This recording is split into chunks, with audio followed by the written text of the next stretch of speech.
The outskirts of Seoul. August 2035. 5 years have passed since the catastrophe that befell all of humanity. From that day on, unidentified monsters began to pour out of gates, appearing all over the world. Have humans really fallen to the level of nothing more than prey for a single meal? Certainly those who have awakened would be stung by such words. After all, it was thanks to their efforts that 40% of humanity was still surviving. The young man sitting on the roof of a dilapidated building looked down at the road. Huge monsters were walking between the buildings. The guy understood that the barriers had their limits. One only had to look around. Overpopulation in safe zones led to a shortage of essential supplies. Outside, there were 6 S-class monsters and 1 A-class monster moving around. The young man looked through his binoculars and said that everything was exactly as Hyung-gi-chol had said. A sudden gate appeared in one of the city's squares. Following that, a person appeared from the sudden gate. The young man in knight's armor said happily that he was finally able to return. The first thing that caught the knight's eye was the huge number of monsters in this ruined city. The young man was surprised by what was happening here. Why were these creatures still here? The man with binoculars on the roof of the building was delighted to hear that the knight had returned to the city. The young man realized that the heat was just beginning. The knight activated the sword nest skill. He understood that in this case, at least 10 high-ranking hunters would be needed to defeat such a large number of monsters. The skill was used successfully, and the energy swords attacked all the monsters in the vicinity. As a result, 6 high-level monsters were destroyed in just an hour. Now there was only 1 A-class monster left. Even if all 5 S-class hunters in the world got together, such a task would be impossible. The young man looked and thought that now he knew what the true power of a master spearman was. The guy also thought that if he waited a little longer, that power could be his. The knight used the demonic blade skill and struck the A-class monster multiple times. The knight stopped. Behind him lay the monster's body, cut into pieces. The young man with binoculars in his hand said it was a magnificent battle beyond comprehension. However, the knight was also wounded. Losing strength, he fell onto the road. The young man on the roof said that he thought it was time. The young man approached the knight, patted him on the shoulder, and asked how he was feeling. The young man thought again that everything was going as Cheongi-chol had predicted. He had said that the knight would gain the man's strength by trying to save him. The knight stirred, began to cough, and blood appeared from his mouth. The young man thought that this knight needed help. But what should he do? It would be worth asking about this in more detail. The knight opened his eyes slightly and asked the young man what year it was. The young man replied that it was August 2035. He said that he had spent 30 years there. Only 5 years had passed here. The knight sharply told the young man not to make any sudden movements. He should just lie still. Then he added that it was too late. The young man knew that unfortunately, the knight would die today. The knight regretted that he had to use most of his strength to open the gate. Otherwise, everything would have been different. The knight took out a photograph, handed it to the young man, and said he had one request. He needed to find his family. If they were alive, they needed to be taken care of. The young man took the photograph and said that he was not in a position to take care of anyone. The knight said that he was not asking for free. He would give the young man his power. The young man looked surprised but was very happy about it. The knight said that in order to transfer his strength, he needed to know the young man's name. The young man replied that his name was Park Kang-ho and asked the knight's name. In this world ravaged by apocalyptic disasters, there had always been 2 common themes in the young man's life. The young man in armor smiled and said that he had finally met Cho Jung-hyuk. It was June 2058, and this was Jung-hyuk's hideout. The knight said that now Chung-hyuk would not be able to escape him. Cho Jung-hyuk was weakened, and his body was covered in bleeding wounds. Cho Jung-hyuk said that he felt he couldn't escape this time. He asked who had told him that he was here. The knight said he had received information about the 16th ranked villain, Cha-jin. He had to make a deal with him. The knight added that the villain had leaked his information for $1 million and received a promise that he would not be pursued for a year. Cho Jung-hyuk said that Cha-jin turned out to be a real scoundrel. The knight said that he had received answers to his questions, and now it was time for Chae Jun-hyuk to die for good. Cho Jung-hyuk thought about the death of his parents, the false accusations, the disaster, and then the death of his younger brother and sister. As soon as the unfamiliar words began to make sense, he found a way to reverse his life. Cho Jung-hyuk asked his opponent before they began if he knew what it was. An unusual stone lay in the guy's palm. Choi Jun-hyuk said it was an artifact that was rumored to exist. The rollback stone. The knight was frightened when he realized what was in Choi Jung-hyuk's palm and shouted for it to be destroyed immediately. However, it was too late. The rollback stone began to glow brightly.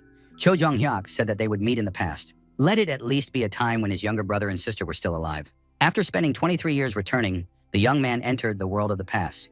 His name was Choe Chun-hyuk. It was the same world on the verge of collapse due to the gates and monster attacks, but life went on. This time, everything would be different. The young man extended his hand to the knight after giving his name. The system transfer was activated. The target was Choe Chun-hyuk. The system reported that performing the transfer would result in the destruction of the creator's physical body. The knight said that nothing would change for him because he was already dead anyway. The system reported that user Park Kang-ho had initiated the system transfer. A new user was registered, Choe Chun-hyuk. The creation of the second original system is in progress. The transfer of the master copy is beginning. The process of scanning the body of user Choe Chun-hyuk was underway. The young man thought that he must remain vigilant until the very end. Even though the transfer had already begun, if he wasn't careful, the process could be canceled. The knight said that life really was shit.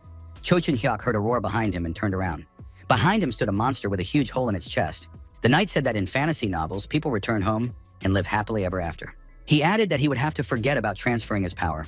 The guy would have to run away right now before it was too late. Cho Chun-hyuk said that the process was not yet complete. The knight remarked that if life is shit, you have to live with that shit. You just have to adapt and survive. Cho Hyuk didn't want to run away. The boy grabbed a stick and said he knew exactly what he was doing. He was tired of running away. The knight said the young man had simply gone mad. Choi Chun-hyuk looked small next to the huge monster. However, the young man was not afraid of the beast. The monster turned around and walked away silently. Choi Chun-hyuk was surprised, but he didn't mind. The knight said that the young man was just lucky. Choi Chun-hyuk replied that it was thanks to the knight. The young man noted that if the monster had not been critically wounded, everything would have been different. The system continued the transfer process. Park Kang-ho's body began to transform. The knight used his last ounce of strength to tell the young man to remember his words. He must find his family and take care of them. If the boy broke his promise, there would be no forgiveness for him, even after death. The transfer process was complete. The system announced that the body was being restructured through awakening. The system warned the user to be prepared for the fact that the restructuring process could be painful. Choi Chun-hyuk immediately felt it. The awakening had begun. The young man felt as if all his bones were breaking and his flesh was falling apart.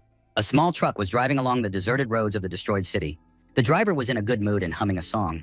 The driver saw Choi Chun-hyuk and wondered why he was there. The truck stopped nearby. Cho Chun-hyuk looked back. Cho Chun-hyuk was surprised to see that Ki Chul-hyun had arrived. The driver asked if Choi Chun-hyuk wasn't off work today. The young man had asked to switch shifts yesterday, so he came today. Choo-hyuk said he was going to go back, but then a monster showed up, so he got stuck here. He missed his chance to leave and ended up staying here all night. Gi-chul-hyun was surprised to learn that the young man had spent the whole night here. This guy was definitely tired of living. Choo-hyuk said it was okay because he hit the jackpot thanks to that. Choo-hyuk asked why Hyun was here at this hour. It was too early to start the workday. Where were the rest of the team members? Gi-chul-hyun said that he had been waking up early lately, which is why he had come. The man added that the others would be arriving soon. Choi Chun-hyuk didn't believe him and decided that he was hiding something useful again. Park Gi-chul is the leader of the Gin team. He was the original owner of the Copy Master ability, which the young man stole today. The Copy Master ability is the ability to copy and use the abilities of other awakened ones. Gi-chul-hyun couldn't use it properly. Most likely it was because of this ability that he gradually became an outcast among other awakened ones, until he was found dead in an abandoned building. Ki-chul-hyun said goodbye to his colleague and wished him good luck. The reason for the collapse was simple. He revealed that his ability was copying when he registered as an awakened one. Who would tolerate their hard-earned skills being copied so easily? Ki-chul-hyun looked at the seat next to him. There were 3 B-class crystals and 4 C-class crystals lying there. The young man felt a little ashamed in front of Ki-chul-hyun for stealing these crystals, but it was because of them that he almost died. Now all that remained was to figure out how to use them properly. Even if he just sold them, he could comfortably walk away from the business. But he couldn't do that, so they were useless anyway. These were rare crystals. After awakening with Kang-ho's power, Ki-chul-hyun was so shocked that he didn't even get to the trophies. When he returned the next day to collect them, the trophies had already disappeared. Every time Ki-chul-hyun thought about that moment, he regretted not taking care of the trophies. Ki-chul-hyun was cautious and looked around beforehand. However, he had planned to take the loot from the very beginning. If they were the cores of ordinary monsters, he could try to sell them discreetly. However, if he put high-grade monster cores up for sale, then the Awakened Association and the government would start investigating where they came from. Or something even worse could happen. For example, someone would target him, and he would be destroyed somewhere in an abandoned building. To solve this problem, the young man had to register as an awakened as soon as possible. Cho Chun-hyuk made a phone call. The person on the other end asked what could possibly bring such a busy man to call. The young man said that he had some money, so he decided to have a drink with his old friend Kang Chul-min. He suggested having a feast with smoked pork belly. The car entered the safe zone. Choi Chun-hyuk said that his friend had to do him a favor. Choo-hyuk asked how much he could offer this time. His friend replied that the items were very useful, so he was willing to pay 600 for everything. Choo-hyuk asked for a little more, because it was difficult to find anything worthwhile these days. The man agreed that previously he could have gotten 800 for such items, but now it was very difficult. The number of people looking for expensive goods had decreased sharply. The man said that the population was declining, prices were rising, and people were simply not spending money. Children appeared behind the young man. A boy and a girl with tears in their eyes ran up and called out to their little brother. They asked why he had only just returned. They had already thought he had abandoned them. They were Choe Eunjong and Choe Eunchol. Choi Chun-hyuk was surprised to see them there. The man said that children should not be scolded. They came here because they were worried that the young man had not returned all night. Money is good, but the young man should think about what would happen to these children if something happened to him. Choi Chun-hyuk told them to stop crying and asked them to explain what had happened.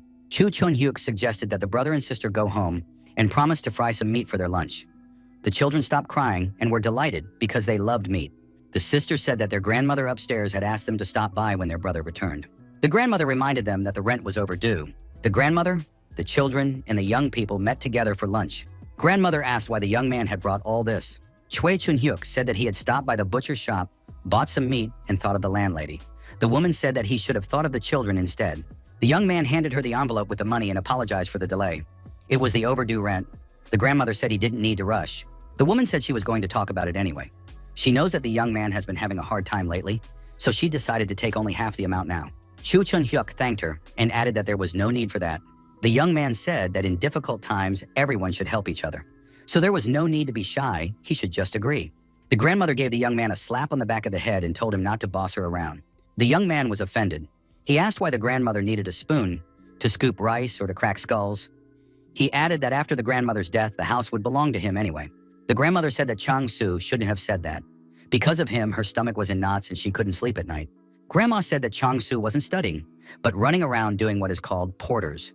The children were silent at this time. Chang-soo said that this is what studying is all about. He is learning how hunters fight in case he suddenly becomes awakened. Chang-soo wondered why Choi Chun-hyuk was finishing college then. Chang-soo added that now is the time of the awaken, the age of hunters. Choi Chun-hyuk has no idea how this world works.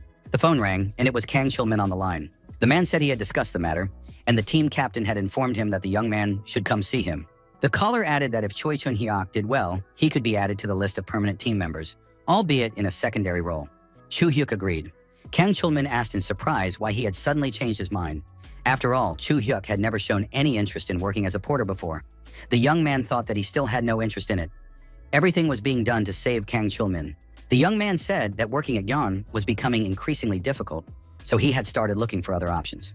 Kang Chul-min told Choi Chun-hyuk to come out tomorrow at around 8 in the morning and be sure to be at the 7th gate on the western wall. The young men said goodbye. Choi Chun-hyuk decided that everything was going according to plan. The next day arrived. Choi Chun-hyuk decided that today he would copy the tank skill and go straight to the association. Kang Chul-min said that Choi Chun-hyuk had arrived early today. The young man decided to register as a tank and get basic equipment. Kang Chul-min introduced the knight and said that this was the friend he had mentioned yesterday. The knight said that he was the captain of this team, a tank named Yu Sang-jin. Chu-hyuk said he was looking forward to working together today. The young men shook hands and the copy was created. The young man was asked to choose from 3 skills presented. The unique skill, Iron Skin. The unique skill, Shield Strike. The unique skill card. It releases a powerful aura that intimidates enemies and attracts their attention. Chu Chun-hyuk decided to copy Iron Skin, Shield Strike, and Suppression. The copying of skills was complete, and now they could be viewed in the skills menu. Choi Chun-hyuk realized that one handshake was enough time. He had finally copied the tank's skills. Yu Sang-jin said he liked this guy's grip. The team captain said that the young man could get into the truck. The other team members were already there. Yu Sang-jin said that before leaving for the hunting grounds, they should greet the team members. Choi Chun-hyuk understood that everyone gathered here was a first-rank awakened. The protagonist thought that as soon as he started copying the skills of higher-ranked awakened ones, the skills he had taken from these people would become useless. The car pulled onto the highway and moved in the specified direction. While the squad was on the road, the young man managed to copy 13 skills. 3 skills of healers were copied. 1 skill from a cartographer and 2 skills from a hunter. He also copied 7 attack skills. It was incredible, but now Choi Chun-hyuk could perform the roles of a tank, attacker, healer, cartographer, and hunter. The number of skills the young man could take was limited. Having skills from different roles is powerful, depending on how you combine them. The battle with the monster went well. At that moment, the monster's body was riddled with arrows. Yu Sang-jin shouted for So Ye-jin to finish off the monster. The girl replied that the order was accepted. Another arrow flew straight at the target. The monster was destroyed and fell to the ground. The job was done perfectly. Only 2 remained. Choi Chun-hyuk thought there was nothing else to do and decided to activate something for fun. However, after activation, he would not be able to change roles for a whole day. Immediately after this hunt, he was going to register as a hunter. There was no need to complicate things. The captain said that another day had passed without any incidents. All the team members did a great job. Yu Sang-jin noticed that today they had an unusually large amount of byproducts compared to other days. The young man with a huge backpack on his back said he couldn't bear such a heavy load. Kang Chulmin told the team leader that this guy was quite famous for his fists back in school. Yu Sung-jin asked if he was referring to the time before the disaster. Kang Chulmin replied that he had a knack for such things. Formerly, the young man didn't even train, and yet even athletes ended up at his feet. Chu Chun-hyuk was surprised. Was he really a bully? Kang Chulmin said that he shouldn't be called a bully because he himself beat up bullies. He had a dream of becoming a detective. If the world hadn't changed so much, he would be doing that now. The captain said it was a good job and handed him his fee. The young man replied that he would not take it, as he had said earlier. The captain told him to take it and not refuse, because if it weren't for him, their porter would have had a hard time today. The captain asked if the young man was going to continue being a porter. Chu Chun-hyuk replied that he would think about it. Yu Sang-jin suggested they meet again sometime if the opportunity arose. Kang Chulmin asked his friend if they would have a barbecue today, as they had agreed earlier. Chu Hyuk apologized and said he already had plans for today. He would treat them another time. Seoul branch of the Awakened Association, Chu Hyuk approached the tank counter and said he had come to register as an awakened. The girl at the counter asked if he was sure that he had awakened as a tank. He answered in the affirmative. Chu Chung-hyuk stated that he had awakened as a tank only today. The girl looked at the young man with curiosity. Chu Chun-hyuk asked if something was wrong. The girl said that he was the first person she had seen who had awakened as a tank in the last 6 months. The girl congratulated the young man and asked if he had brought his ID card. Chu Hyuk took out his ID card and handed it to the girl. The girl suggested that he sit down and wait a moment. Chu Chun-hyuk sat down and thought that when he first opened his eyes after returning, he thought it was a dream. When he was in prison, his brother and sister came to visit him, and then he cried for a long time when he found out that they had died in a car accident. Their death was decisive in his desire to become a villain. However, when he returned and saw them alive, he felt a wave of joy. At first, he thought it was a dream. Chu Chun-hyuk decided that he would never lose his loved ones again and would protect them at all costs. According to reports, endurance ranges from a minimum of 6,000 to a maximum of 15,000. Strength is randomly assigned between 2 and 5,000. His stats were the maximum for a first awakening. Chu Hyuk wondered what the awakening of the core was. Gi Chul-hyun had not mentioned anything about it. Chu Hyuk thought that if it was forming, he would need to find out when it would be complete. The female administrator returned his ID and said that the identity check was complete. She advised him to follow the young man for testing. The young man said his name was Lim Ji-hoon. The protagonist greeted him and gave his name. The young people moved on. Lim Ji-hoon said that they had prepared everything in advance so they could start the test right away. The target was not awakened, so it was impossible to copy her. Chu Chun-hyuk believed that this man was also awakened since he worked for the association. However, it turned out that there were also unawakened staff members here. Lim Ji-hoon said that the test consisted of 3 stages. At the same time, the hero was lying on a couch with his torso exposed. Various sensors were connected to the young man's body. Lim Ji-hoon said that the first stage measured strength and endurance. The preparation was complete, and the measurements began. Lim Ji-hoon said that it would take about 10 minutes, so he could just relax. The second stage involved the use of an active unique skill, a shield strike. To do this, the test subject received a shield and approached a monster mannequin. Lim Ji-hoon warned that the level of aggression would be measured. The skill had to be used on the monster mannequin opposite. It didn't matter which part of the dummy was hit, so there was no need to hold back. The shield strike was activated. The next moment, the monster mannequin was punched in the ear. The final third stage of the assessment began. However, Lim Ji-hoon said that due to problems with selecting assessors, the third stage would take place in 2 days. The tests were completed for today. Now you can go to the counter, and the young man will be provided with basic equipment. Chu Chun-hyuk couldn't believe that the day had come when he would receive the long-awaited standard equipment of the association.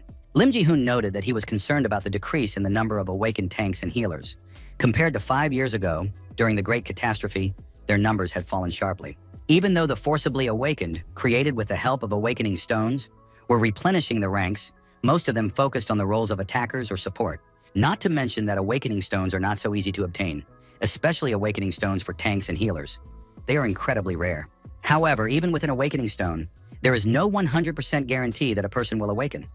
Choi Chun-hyuk knew this well, as he was lucky enough to obtain this stone and awaken while he was being hunted as a criminal. After becoming a villain, the young man could no longer register as awakened. Lim Ji-hoon said he was very happy because he hadn't seen a tank in a long time. Lim Ji-hoon reminded him that the third stage of the evaluation was scheduled in 2 days. Choi Chun-hyuk must not forget and must come at the appointed time. Chu Chun-hyuk shook hands again and said he was looking forward to working together. Chu Chun-hyuk left the room with a suitcase in his hand, which contained the association's standard equipment. The young man had a sword on his back. The protagonist called Kang Chulmin and told him that on his way home, he suddenly woke up like a tank. This came as a complete surprise to the other person. Chu Hyuk said he was serious and that this was no joke. The young man entered a strange establishment, but thought he had come to the right place. Chu Hyuk approached the counter where the employees were standing, continuing his phone conversation. Kang Chulmin said that it was simply unbelievable. Chu Chun-hyuk looked up and saw a huge mantis claw. The claw model cost 3 million coins. Suddenly, for some reason, the phone call was interrupted. The conversation continued after the young man moved away from the claw. He said that he had gone to the association and registered as an awakened one. In 2 days, he would have a test for a third-ranked tank. Chu Chun-hyuk asked if he could join them as a porter again. Watching the veteran hunters during the hunt had probably helped him. Chu Chun-hyuk added that he had been too focused on carrying things to properly observe the commander's battle. Our hero saw a wooden ring. This artifact immediately caught his interest. Chu Chun-hyuk approached the employee and said he would like to purchase the bracelet and the solution. It was an artifact that once belonged to Jaden Russell, who was ranked 3rd among the villains. Chu Chun-hyuk remembered past events. Before traveling back in time, when he was ranked 8th among villains, he had once had a drink with Jaden. At that time, he heard the story of how Jaden acquired the bracelet and what its main functions were. Simply equipping it could increase the effectiveness of skills by 1/3. Chu Chun-hyuk wondered why the employee was looking at him like that. Was something wrong? The employee asked if the young man had registered as awakened today. Chu-hyuk replied in the affirmative, whereupon the employee immediately swung his fist to strike him. The man said he knew it because his ability was teleportation. Chu Chun-hyuk said that now he understood everything. However, our hero still did not fully understand what it was. A punch? For a second, he thought that the employees were attacking him. Nevertheless, our hero decided that a copy of this would suit him too. The ability to teleport is good. Another employee also held out his fist and said his name was Hwang Man-soo. He was awakened with the ability to manipulate space. Chu Chun-hyuk extended his fist forward and said that he was also pleased to meet him. The young man thought that spatial manipulation was just what he needed. The employee said he had overheard a recent conversation. If a visitor passes the tank test, does that mean he is one? The employee added that tanks were actually the nobility among the awakened. It was truly something to be envied. Chu-hyuk said with surprise that he did not expect to meet awakened ones here. Was this a side job for the employees? The young people replied that this was their main job. Chu Chun-hyuk thought this was surprising. The man said that with so many awakened people with support-type skills, it had become difficult to find work. Besides, his ability was not very useful in battle. To earn a living, he became the owner of a shop selling antiques and accessories for awakened people. Chu-hyuk thought that it must be difficult for these two in the job market. Our hero was offered the solution he had ordered. The bracelet and the solution together cost 350,000 coins. A small discount could be applied. Chu Chun-hyuk expressed his gratitude for the opportunity. The young man considered that he had now gathered all the materials necessary for printing. The bracelet, the solution, the D-class crystals he had at home, and his blood as a binding agent for all of this. After the appropriate procedures, the Twilight bracelet was ready. The system reported that the artifact created by the owner of the original system had been printed. The Twilight bracelet was registered as an installed artifact in the system. Now you could see the options for the registered artifact. The Twilight bracelet was linked to the user of the second original system, Choi Chun-hyuk. Since it had been printed by the user of the original system, the item was completely unlocked. Chu Chun-hyuk was surprised. What was this? An artifact created by the owner of the original system? Suddenly, his cell phone rang. It was Kang Chul-min on the line. The caller said that he had spoken with the team commander. Kang Chul-min added that no matter how much he explained, Yu Sang-jin replied that it all made no sense. He said he would only believe it if he saw it with his own eyes. Choi Chun-hyuk was delighted because he thought he would be refused. Kang Chul-min said they would meet tomorrow morning at the 7th gate. The protagonist activated spatial manipulation. Chu-hyuk stuck his hand into the subspace, searching for the necessary item. The young man told his interlocutor that he understood everything and took the suitcase out of subspace. The next day arrived and the whole team was already assembled. Choi Chun-hyuk greeted them. The squad was extremely surprised when they saw Choi Chun-hyuk in all his glory, in new uniform and with a shield in his hand. Yu Sung-jin said that now he believed that the young man had truly awakened as a tank. The captain added that Chulmin had outlined the situation to him in general terms, but he still refused to believe it. Could all this have happened in one day? The protagonist smiled and said that he suddenly awakened yesterday on his way home. Yu Sung-jin said that he had heard that the number of natural awakenings had fallen sharply recently. What happened to the young man was truly impressive. Chu Chun-hyuk noted that he had a third-ranked tank test tomorrow, so he came to see how the captain commanded and attacked. It might help him on the test, so he bothered the team again. Yu Sung-ji expressed doubts that the young man would be able to learn anything. However, he said he would give just one piece of advice as someone who had started doing this earlier. Yu Sung-ji said that he carried the shield not because he had awakened as a tank, but because it was his conscious choice. When facing monsters, there are inevitably moments when a person is tired and exhausted. At such times, one thing must be remembered. It is not skills or stats that can bring you back into action, but confident determination. In a deserted square, the squad discovered a monster sleeping peacefully. The team captain peeked around the corner and asked if they had managed to identify the type of prey and its location. The answer was that one drone had been confirmed. Yu Song-ji said that in that case, they would begin. The captain ordered Yang De-jin to check the monster's position again. The young man replied that he understood. The holographic map was activated and the monster's type was confirmed. It was a drone. Their attack power is low, their movements are slow, but their defense is high like that of E-class monsters. One of the team members expressed doubt. Would they have enough strength left? His colleague said that he already felt exhausted, even though they hadn't even started yet. How long would it take to break through these shields? The young man noted that at such a distance, if something happened to the other team, even the drones wouldn't be able to reach them. Yu Seongji acknowledged that this was a possibility. However, the prey was slow, and Hyun Seongnam's group was one of the most experienced teams of veterans on the field. As long as they did what they always did, there should be no problems. Healer said that since the drone's attack power was low, she, as a doctor, would have an easy day. Although perhaps the attackers would have a hard time. The captain asked Ji Chul if all the traps were set. The answer was yes. The captain said that was good and ordered Chul Min and Dong Hyuk to follow him. Hee Sun and Jun Hyuk remained in place. Each member of the team understood their task, and part of the squad moved towards the monster. The protagonist felt that something was wrong here. Although the young man did not know all the details, the reason for the destruction of Chul Min's team before returning in time was the invasion of another monster. However, if the invading monster was a drone, Hun and his team would have been able to handle it. So how were they all destroyed? Something was definitely wrong here. The team captain asked if So Yeonjin was ready. The girl gave an affirmative answer. The command to open fire was given, and the arrow flew toward its target. The arrow hit the drone, and the girl said she was moving on to the next point. Yu Seongji noted that everything was going as expected. The monster opened its eyes, got up, and moved toward the attackers. The captain shouted that the drone was attacking. The long-range fighters had to get ready. The young people replied that they understood the order and were on full alert. The monster rose on its hind legs and growled loudly, demonstrating its aggression. Fire was opened, and the archer kept his distance and continued shooting. He asked irritably how much longer they were going to poke him in the back because he wanted to get it over with and go home. The monster was hit by arrows, but it remained on its feet and continued to growl. The archer said that the monster was very slow and would not be able to hit him, so he moved closer to the drone. However, the monster hit the young man, and he flew far back, crashing into the wall. The young man said that Don Hyuk had provoked this monster, so he was approaching it from behind. The attackers said that the monster had a shield that was too strong, and his attacks against it were useless. The monster was approaching the deactivated hunter. Something had to be done urgently. The commander shouted that they needed to use the shield and rushed at the monster. The monster received multiple blows from the tank and was knocked off its feet. There was a moment of respite. However, the monster got up on its hind legs and moved toward the team captain. Yu Sang-jin said that he had provoked the drone. Chul Min should prepare for long-range attacks and Dong Hyuk for close-range attacks. Everyone acted on his command. The next moment, the team captain activated the suppression skill. Yu Sang-jin told his teammates that he was holding the monster off. The team captain put his shield forward, fending off the drone's attack. Yejin took aim, and another arrow was fired at the monster. The shot hit its target, and the drone screamed loudly in pain. The team captain told Chul Min to organize a long-range attack.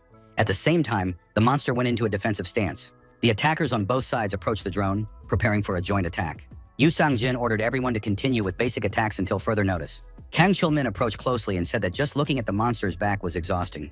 Healer yawned and said that if things continued like this, today's hunt would be over. It was a complete disappointment. Why did this always happen to them?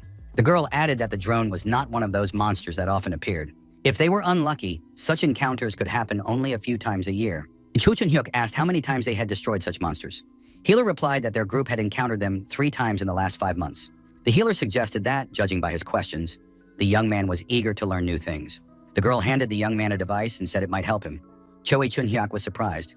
Was it really the M7? Healer said that the official name of this measuring device was Jeremy M7. It was equipment for hunters. The girl added that the young man was here to watch them hunt. But just watching is not enough. Using this device to analyze stats could really help before the 3rd test. This drone's health pool was very large compared to other monsters, and its shield was completely discouraging. Chu Chun-hyuk agreed that it would take forever to break all of this. The archer said they had a new problem. Captain Yu Sang-jin asked what he meant. The young man replied that the life signals of 4 team members on the other side had disappeared from the map. Could Sung-nam's group have been destroyed? He was surprised. Had their signals really disappeared? Suddenly, mantises appeared from a crack in the wall of the building. This was unexpected, and the team captain asked how long it would take for them to arrive. The shooter said that the mantises could appear in less than 2 minutes. Yu Sang-jin shouted for Choi Chun-hyuk and Haisu to leave immediately and wait somewhere safe. The protagonist realized where his feeling of unease came from. It turned out to be related to the mantises. The commander ordered Ye-jin to hold her position. Ji-cheol was to prepare binding traps. Chu-hyuk took Ye-jin by the hand and said they had to leave. The protagonist was surprised. Where was the commander going to retreat to? At such a distance, retreat was practically impossible. If the monster caught them, it would tear them to pieces. Yu Sang-jin repeated the order for his team members to retreat immediately. Choi Chun-hyuk said that retreat was not an option. The mantises were too fast. Besides, they still needed about half an hour to deal with the drone. Chu Chun-hyuk asked the commander what they would do if the mantis appeared right now. Tank added that the mantis would practically destroy them. The young man prepared for battle. There was almost no time left to make a decision. The mantis appeared within reach. Chu Chung-hyuk said that now all they could do was hold out as long as possible. The captain was surprised. Had Choi Chun-hyuk really gone mad? Did the young man really think that all awakened tanks were the same? Choi Chun-hyuk was just a rookie who hadn't even received his registration card as an awakened yet. Yu Sang-jin added that if a rookie who hadn't even gone through a virtual battle recklessly attacked a mantis, he wouldn't make it out alive. Chu Chun-hyuk said that he would still go to the battlefield as soon as he received his card. So what's the problem? The protagonist blocked the mantis attack and said that tanks had to take the hit anyway. The young man took advantage of the situation and struck the monster with his shield. The blow caused the mantis's eyes to pop out onto its forehead. Chu Chun-hyuk believed that it was necessary to learn as much as possible in advance to avoid mistakes in real battles. Kang Chul-min said that this was a real battle. The protagonist asked if there wasn't something else to worry about besides him right now. At that moment, the drone rose on its hind legs and became a threat again. Chu-hyuk pointed out that if Hyun Sung-jin couldn't keep the drone in this narrow passage, they would all be destroyed. The drone attacked the team captain. Yu Sang-jin managed to block the attack at the last moment. The captain said that Choi Chun-hyuk was right. It was necessary to immediately revise the battle tactics. Dong-hyuk had to buy some time, as he was a long-range attacker. The drone struck again. This time, the captain was deactivated and flew far back. Yu Sang-jin shouted for Kang Ji-chul to immediately use the binding trap. At that moment, the trap element flew to the drone's feet. The trap opened, and the monster's paws were caught in chains. The hunter said that the binding would last 5 minutes. The captain thought that the drone was in front of them and the mantis was behind them. In such a confined space, their only route of retreat was completely blocked. They barely managed to buy some time, but the situation was still hopeless. They were truly in a difficult, desperate situation. Chu Chun-hyuk approached the mantis and delivered a crushing blow with his shield to its vulnerable spot. However, the mantis remained standing. The young man said that it was impossible to knock down such a monster with a single blow. The archer continued shooting. The captain said that So Yejin was doing an excellent job. The girl replied that she simply did not know how to do anything else. The mantis chose another target and began to climb the building toward the window behind which the archer was standing. The captain shouted for Yejin to immediately change her position and leave. The mantis shifted its focus. The girl saw the mantis's huge claw rapidly moving toward the window. There was no time to think. The mantis broke through the wall and smashed the window. Yejin was hit and flew far to the side. Chu Chun-hyuk thought that the provocation would not grow linearly and add up to the existing value. He realized that he had been too careless. The young man assumed that simply using the shield twice would be enough to keep the mantis focused on him. Chu Chun-hyuk thought that if he couldn't pull the monster away, it would rush straight at the archer. The suppression skill was activated. The protagonist used the Twilight Bracelet. The risk was high, but he had to try. The mantis stuck its head into the building and saw Yejin. The girl was injured. Our hero could only hope that the bracelet's stats would work. Mantis continued to approach the girl. Mantis continued to climb the building. Something had to be done urgently. Chu Chun-hyuk shouted again for Yejin to hurry up and leave immediately. The protagonist mentally influenced the mantis. The monster changed its target and began to descend to attack the young man. The guy thought that this time the provocation had worked. The team captain was surprised at how Choi Chun-hyuk was able to shift the mantis's focus to himself. Chu Chung-hyuk rushed at the monster, thinking it was too risky to continue the provocation with only basic attacks. The young man tried to avoid using his copied skills. However, now he had no choice. The skill Destructive Body was activated. Chu Chun-hyuk gave the command to equip the attacker's passive skill. At the same time, he jumped back, dodging the mantis's attack. The young man believed that his basic attacks were now comparable in damage to those of specialized attackers. The protagonist experienced a feeling familiar to him countless times before the rollback in time, as if every cell in his body was awakening. The archer fired an arrow at the mantis. The mantis put out its claw. The arrow missed its target and flew off to the side. Chu Chun-hyuk believed that it was this new feeling that had earned him 8th rank among the villains. It was called hyper-perception. The wounded Yejin took advantage of the opportunity, got to her feet, and prepared to shoot her bow. However, the arrow fell from her hands and hit the floor. The girl felt that she was losing too much blood, and because of this, she could not exert any strength. Healer began remote treatment. She told everyone to be quiet as their shouting was distracting her. Yejin asked why Hiso was doing this. There was no need for it. Considering the time it would take to treat her, it would be better to spend it on Junhyuk. Haisu said that there was no need to worry about Junghyuk. In any case, she would not be able to treat him if he did not lose his health. Healer added that this guy was crazy because he took all the damage as if he were the leader of their team. In a way, this young man was even amazing. Choi Chun-hyuk continued to attack the mantis. The attacks on the drone continued. However, Choi Chun-hyuk realized that his shield would not last long at this rate. Yu Sang-jin said that there was no point in wasting time on basic attacks. They just needed to bombard the monster with skills. They had to finish the fight before the trap stopped working. The captain said that he would keep the monster's attention on himself at all costs, so everyone should just do as they were told. Finally, Yu Seung-jin waited for the right moment. The drone stood on its hind legs and roared loudly. The shield strike was activated. The binding trap was supposed to disappear in 10 seconds. Choi Min took out his blade and approached the drone. The captain shouted that it was time to act. Kang Chulman activated the critical strike skill and unleashed all his power on the monster. The attack worked, and the drone began to lose strength, swaying on its weakened hind legs. Yu Seung-jin said it was the final blow. The job was done. Chulman said he had obtained the monster's core and a skill card. It was a real jackpot. Yu Seung-jin said that now was not the time to relax. Now it was time to go help Jun Hyuk. Meanwhile, Cho Chun-hyuk continued to strike the mantis with his shield. The monster's wounds began to bleed, releasing a green liquid. Chu Hyuk told his colleagues that if they were done with their hunt, it would be a good idea to pull this monster over to them. Choi Min noted that this tank was really out of his mind. He did everything himself, and now he was offering to take the monster for himself. It didn't seem like Choi Chun-hyuk had any problems. Why not take it as practical experience and finish off the monster himself? Kang Chul-min added that he had no objections to this and asked what the others would say. Yejin replied that she had objections. She was not the type of person who could live with a debt. The girl took aim again and fired an arrow at the mantis. Chu Hyuk jumped high, swung his shield, and prepared to strike. The blow hit the mantis right between the eyes, and green liquid splattered everywhere. The captain asked Chulman if his friend had really awakened as a tank. After the hunt was over, the team captain said they needed to hurry up and prepare to leave for their deployment location. Yu Seung-jin understood that everyone was tired and exhausted, but now they still had to move quickly. If they were late, even more monsters might appear. Kang Chulman asked his friend if he had used that thing. Choi Chun-hyuk asked what thing he was talking about. Chulman explained that he meant hyper-perception. Choi Chun-hyuk used it every time he was in a tough fight in high school.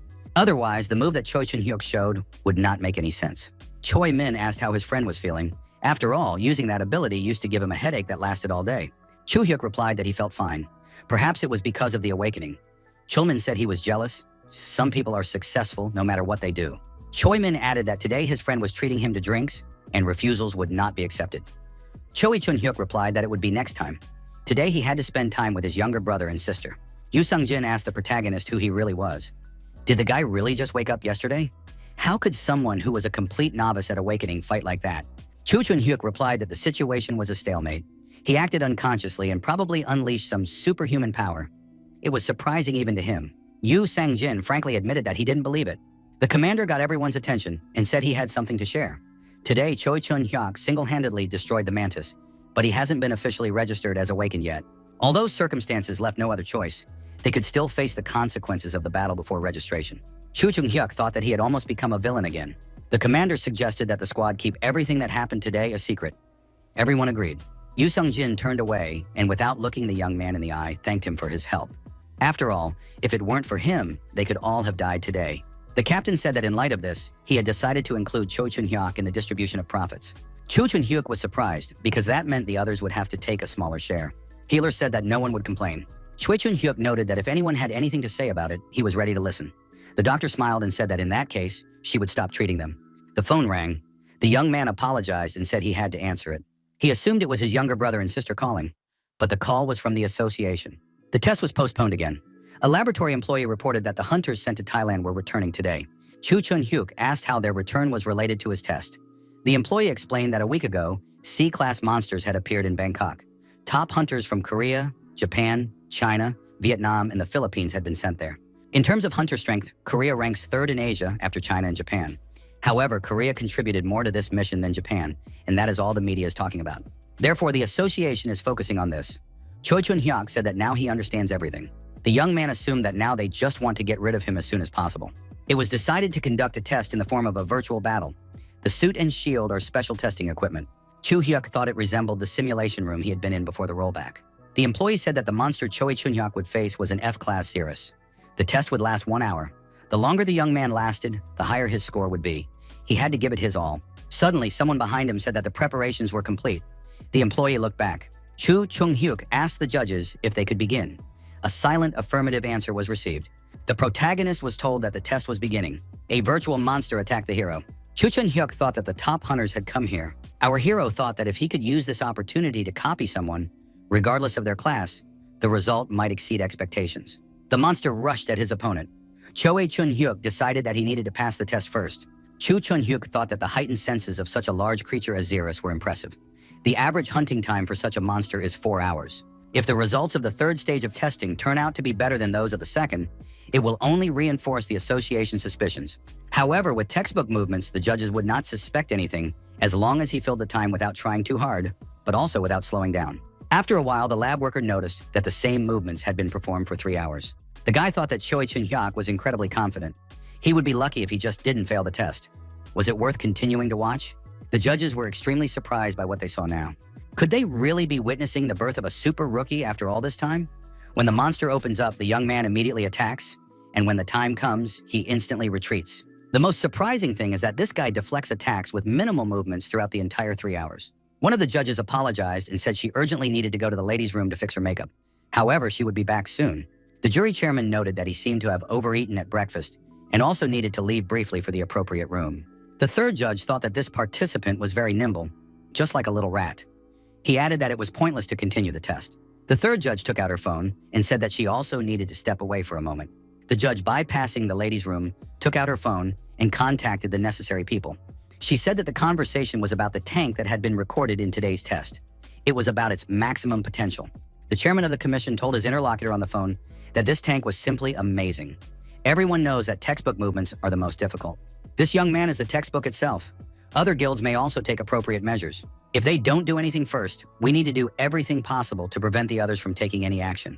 Our hero's actions during the third test greatly surprised all 3 judges. The female administrator handed the young man his ID card and said that his registration as an awakened one was complete. The job was done perfectly. Getting a C class on your first awakening is really impressive. Choi Chun-hyuk was surprised. Why C class? Was something wrong? The girl explained that getting a C class on the first awakening was very rare.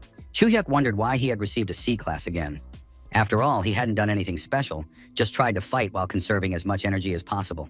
Chu-hyuk sighed and said that in any case, the registration was over. Now all that remained was to do legitimate business and live a happy life with his brother and sister.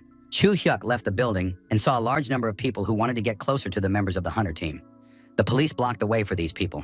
Several hunters who had been on a mission in Thailand did indeed come out of the building. They waved their hands in greeting to the people. Among these hunters was the sorceress Kang Ji-eun, who ranked 2nd in the National Attackers ranking. Also present was Kim Yoon-ho, who ranked 1st in the National Attacker rankings. Lee Dae-soo ranked 1st in the National Tank rankings. Chu Chun-hyuk was surprised. Why did Lee Dae-soo look so unhappy? The protagonist knew that this guy was famous for his bad temper. The young man wondered, would he get into trouble if he talked to Lee Dae-soo? Chu Chun-hyuk decided to give it a try anyway and approached the celebrities. The young man bowed and greeted the young people, saying that he was their avid fan. This meeting was a great honor for him. Kang Ji-young fixed her hair and said she was pleased to meet him. The young man wondered if she wanted him to ask for an autograph. Chu-hyuk replied that it wasn't about that. He was actually a fan of Lee Dae-soo. Tank number 1 was surprised and gave the young man a menacing look.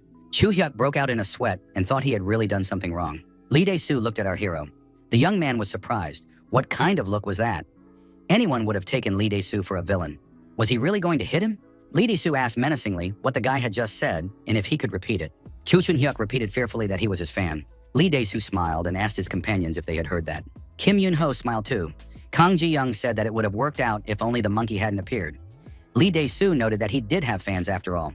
Half an hour earlier, a similar conversation took place in the limousine. Kang Ji-young recalled that after someone approached the tank claiming to be his fan, he threw him out because the fan was annoying. The girl added that she had not seen anyone else who called themselves a fan of Lee Dae-soo. Kang Ji-yoon added that she would not see any more fans of the tank. Besides, she did not like men who lied. Lee Dae-soo asked in surprise if she really didn't know who he was. After all, he was the #1 tank in the whole country. Did she really think he didn't have a single fan? The girl said that if even one person came forward as a fan of Lee Dae-soo before they reached the association, she would agree to have dinner with him, as Lee Dae-soo wanted. Kang Ji-yoon added that if that didn't happen, the tank would have to help her. The girl explained that they were planning to hunt a C-class monster in Genesis. Their guild had strong attackers, but they lacked tanks. If Lee Dae-soo loses the bet, he will have to be the main tank in the guild for a while. He will have to do it for free. Lee Dae-soo asked our hero several times if he was really his fan. Choi Chun-hyuk was frightened and even thought about running away. However, Lee Dae-soo held out his hand and said that he would like to give his fan an autograph, but he didn't have a pen, so they could just shake hands. Chu-hyuk didn't understand what was going on, but he gladly shook his hand. The copy was created. Lee Dae-soo asked the young man his name. Choi Chun-hyuk introduced himself. Lee Dae-soo handed our hero his business card and told him to contact him if he needed help. Choi Chun-hyuk, of course, thanked him. Kim Young-ho also shook hands with the frightened young man. Another copy had been created. Choo Chun-hyuk said he would never have believed he would see a national treasure in such a place. Lee De-soo was surprised. Was Yoon-ho really calling his fan a national treasure? The hunter replied that it couldn't be called a lie. Kim Yoon-ho noted that the conversation had gone on too long and that the president of the association was probably waiting for them. Choo Chun-hyuk held out his hand to the girl and said that he was also her fan. The guy asked to just shake her hand because it would be a great honor for him. The girl turned around and walked away silently. Choo Chun-hyuk was upset because she had previously said she could give him an autograph. Choo Chun-hyuk thought that with the skills he had just copied, it wasn't even a jackpot. It was a super mega jackpot. At the same time, somewhere in New York, work was in full swing at the American Association of the Awakened. A man asked his colleague what he was looking at. On the monitor screen was Choi Chun-hyuk's tank test. Was this even possible? After 3 hours, he had only used up 3% of his life force. The man asked what country this guy was from. His colleague replied that he was from Korea. But why do they need this? These people don't even know they're being watched. Why all this manipulation? The man said it was too early to report this to the bosses. They needed to study this guy a little more. Did Kevin know how many S-rank awakened ones there were in the world at the moment? Kevin replied that there are only 5 such awakened ones, and they all started as C ranks. Because of this, everyone is watching those who are C rank when they first awaken. If you miss the moment, you could lose a future S rank. Kevin contacted the director and reported that he had checked a tank from Korea registered as C rank. Kevin added that they needed to confirm something, but the result was simply incredible. The director had to see it for himself. Choo Chun-hyuk thought that the passives increased to level 3, significantly increased defense and reduced damage taken, as expected. The added stats increased evasion, health, and reduced elemental damage. Moreover, skills such as shield stun and stun overlay deal quite decent damage. Lee De-soo continued to play the role of a tank, attacking the monster. Shield stun can be a good trump card in critical moments. It is a versatile skill that strikes the opponent with a shield to stun them. When the skill is activated, it causes a 5-second stun. Lee De-soo shouted that it was time for Kim Young-ho to take action. The knight heard the command and sprang into action. His unique skills do not have any stats that increase attack power, but thanks to his universal skill, everything happens differently. The flash skill is a real jackpot in this case. After teleportation, the first attack deals 100% critical damage. The attack was successful, and the monster received an injury incompatible with its continued existence. The unique skill accelerated movement to confuse the enemy. Teleportation is possible to any desired location within a radius of 100 meters. The first attack after activating the skill guarantees critical damage. Choi Chun-hyuk, analyzing the skills he had acquired, believed that this was truly a super mega jackpot. He thought that if he combined the skills copied from Lee De-soo and Kim Young-ho with the power booster and weapon enhancement, he might be able to fight even mid-level monsters in the beginner zone. Choo Chun-hyuk returned home and went into the kitchen. The young man saw that the food had not been touched. His sister followed him into the kitchen. Choi Chun-hyuk asked why the children hadn't eaten, since he had bought dinner. Yoon-jung asked why her brother had come home so late. Choi Chun-hyuk replied that he had been busy. Yoon-jung said she hadn't eaten anything because she wanted to have dinner with her older brother. Choo-hyuk reminded her that he had warned them not to wait for him. His sister said she remembered, but decided to eat a little anyway. Yoon-jung burst into tears and confessed that she had dreamed that her brother might die, and that he had not answered her calls. The girl said she couldn't get in touch with her brother and was very scared. Choo-hyuk reassured his sister, saying that he was not going to die. Her younger brother Chol entered the kitchen and was also delighted to see his older brother. Chol said that he and his sister had been waiting for Choi Chun-hyuk. The young man thought he should be more attentive. Chol suggested that they all eat chicken together.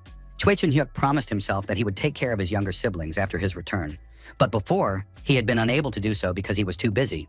Choo-hyuk decided to pull himself together because that was why he had returned. After a hearty dinner, his younger brother and sister quickly fell asleep.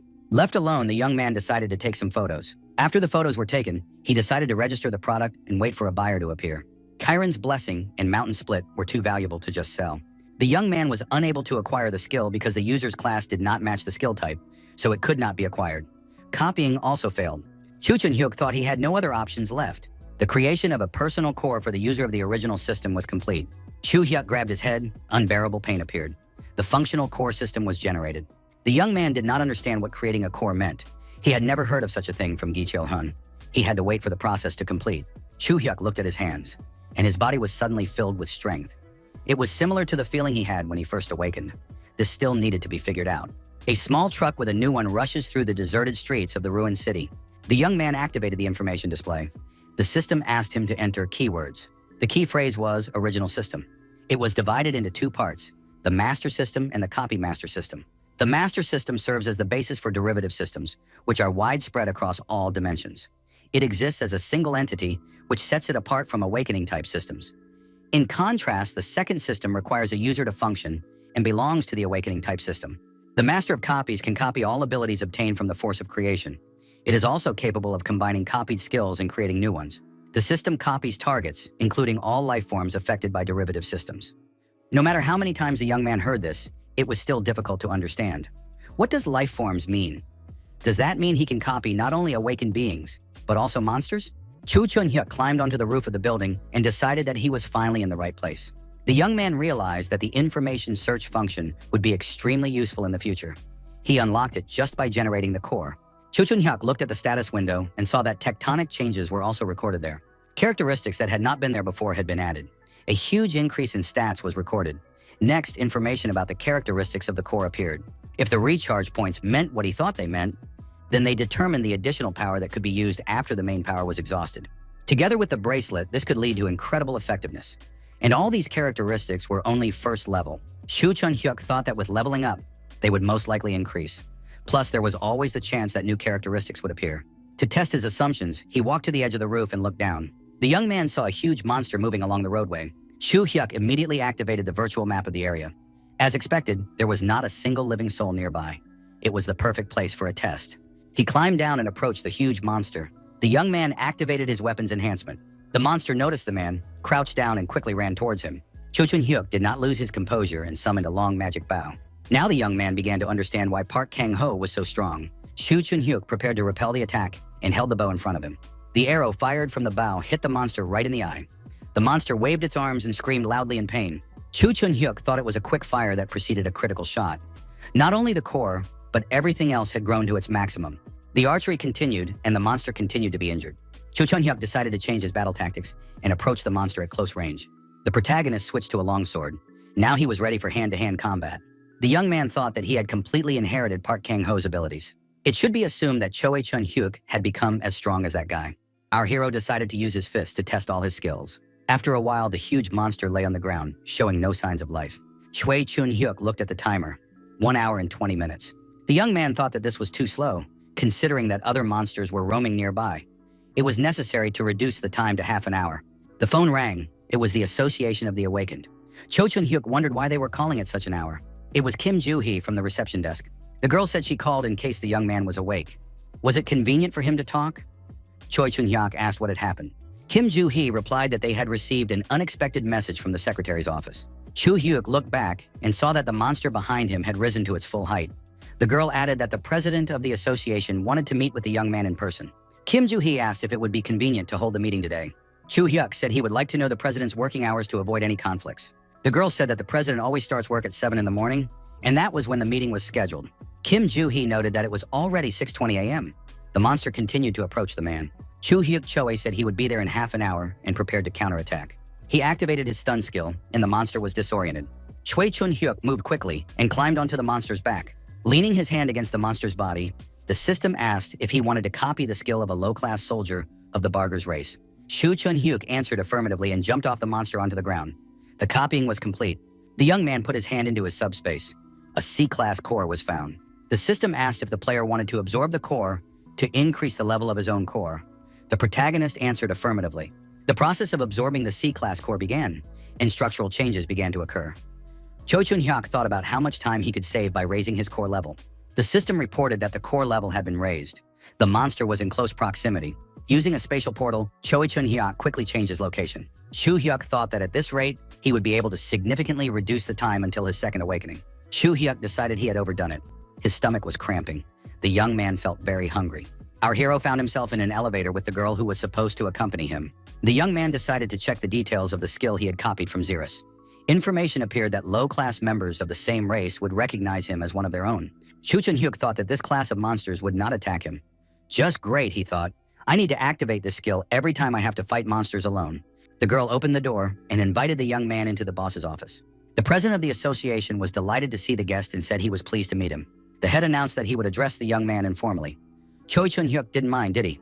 Chu Hyuk replied that it was fine, and thought that the president was already addressing him that way. The president of the association said he was surprised to hear about the young man's early visit. Is he really such a diligent young man? He thought. Choi Chun-hyuk explained that he always wakes up early because he has to make breakfast for his brother and sister. The young man added that he had to take them to the department store so they could buy clothes. The president laughed and said that the young man was more interesting than he had expected. Young people today have a sense of humor that I don't always understand. The head noted that he wanted to get straight down to business. The association had a proposal for the awakened Choi Chun-hyuk. The president asked if the young man could reject offers from foreign guilds and stay in Korea.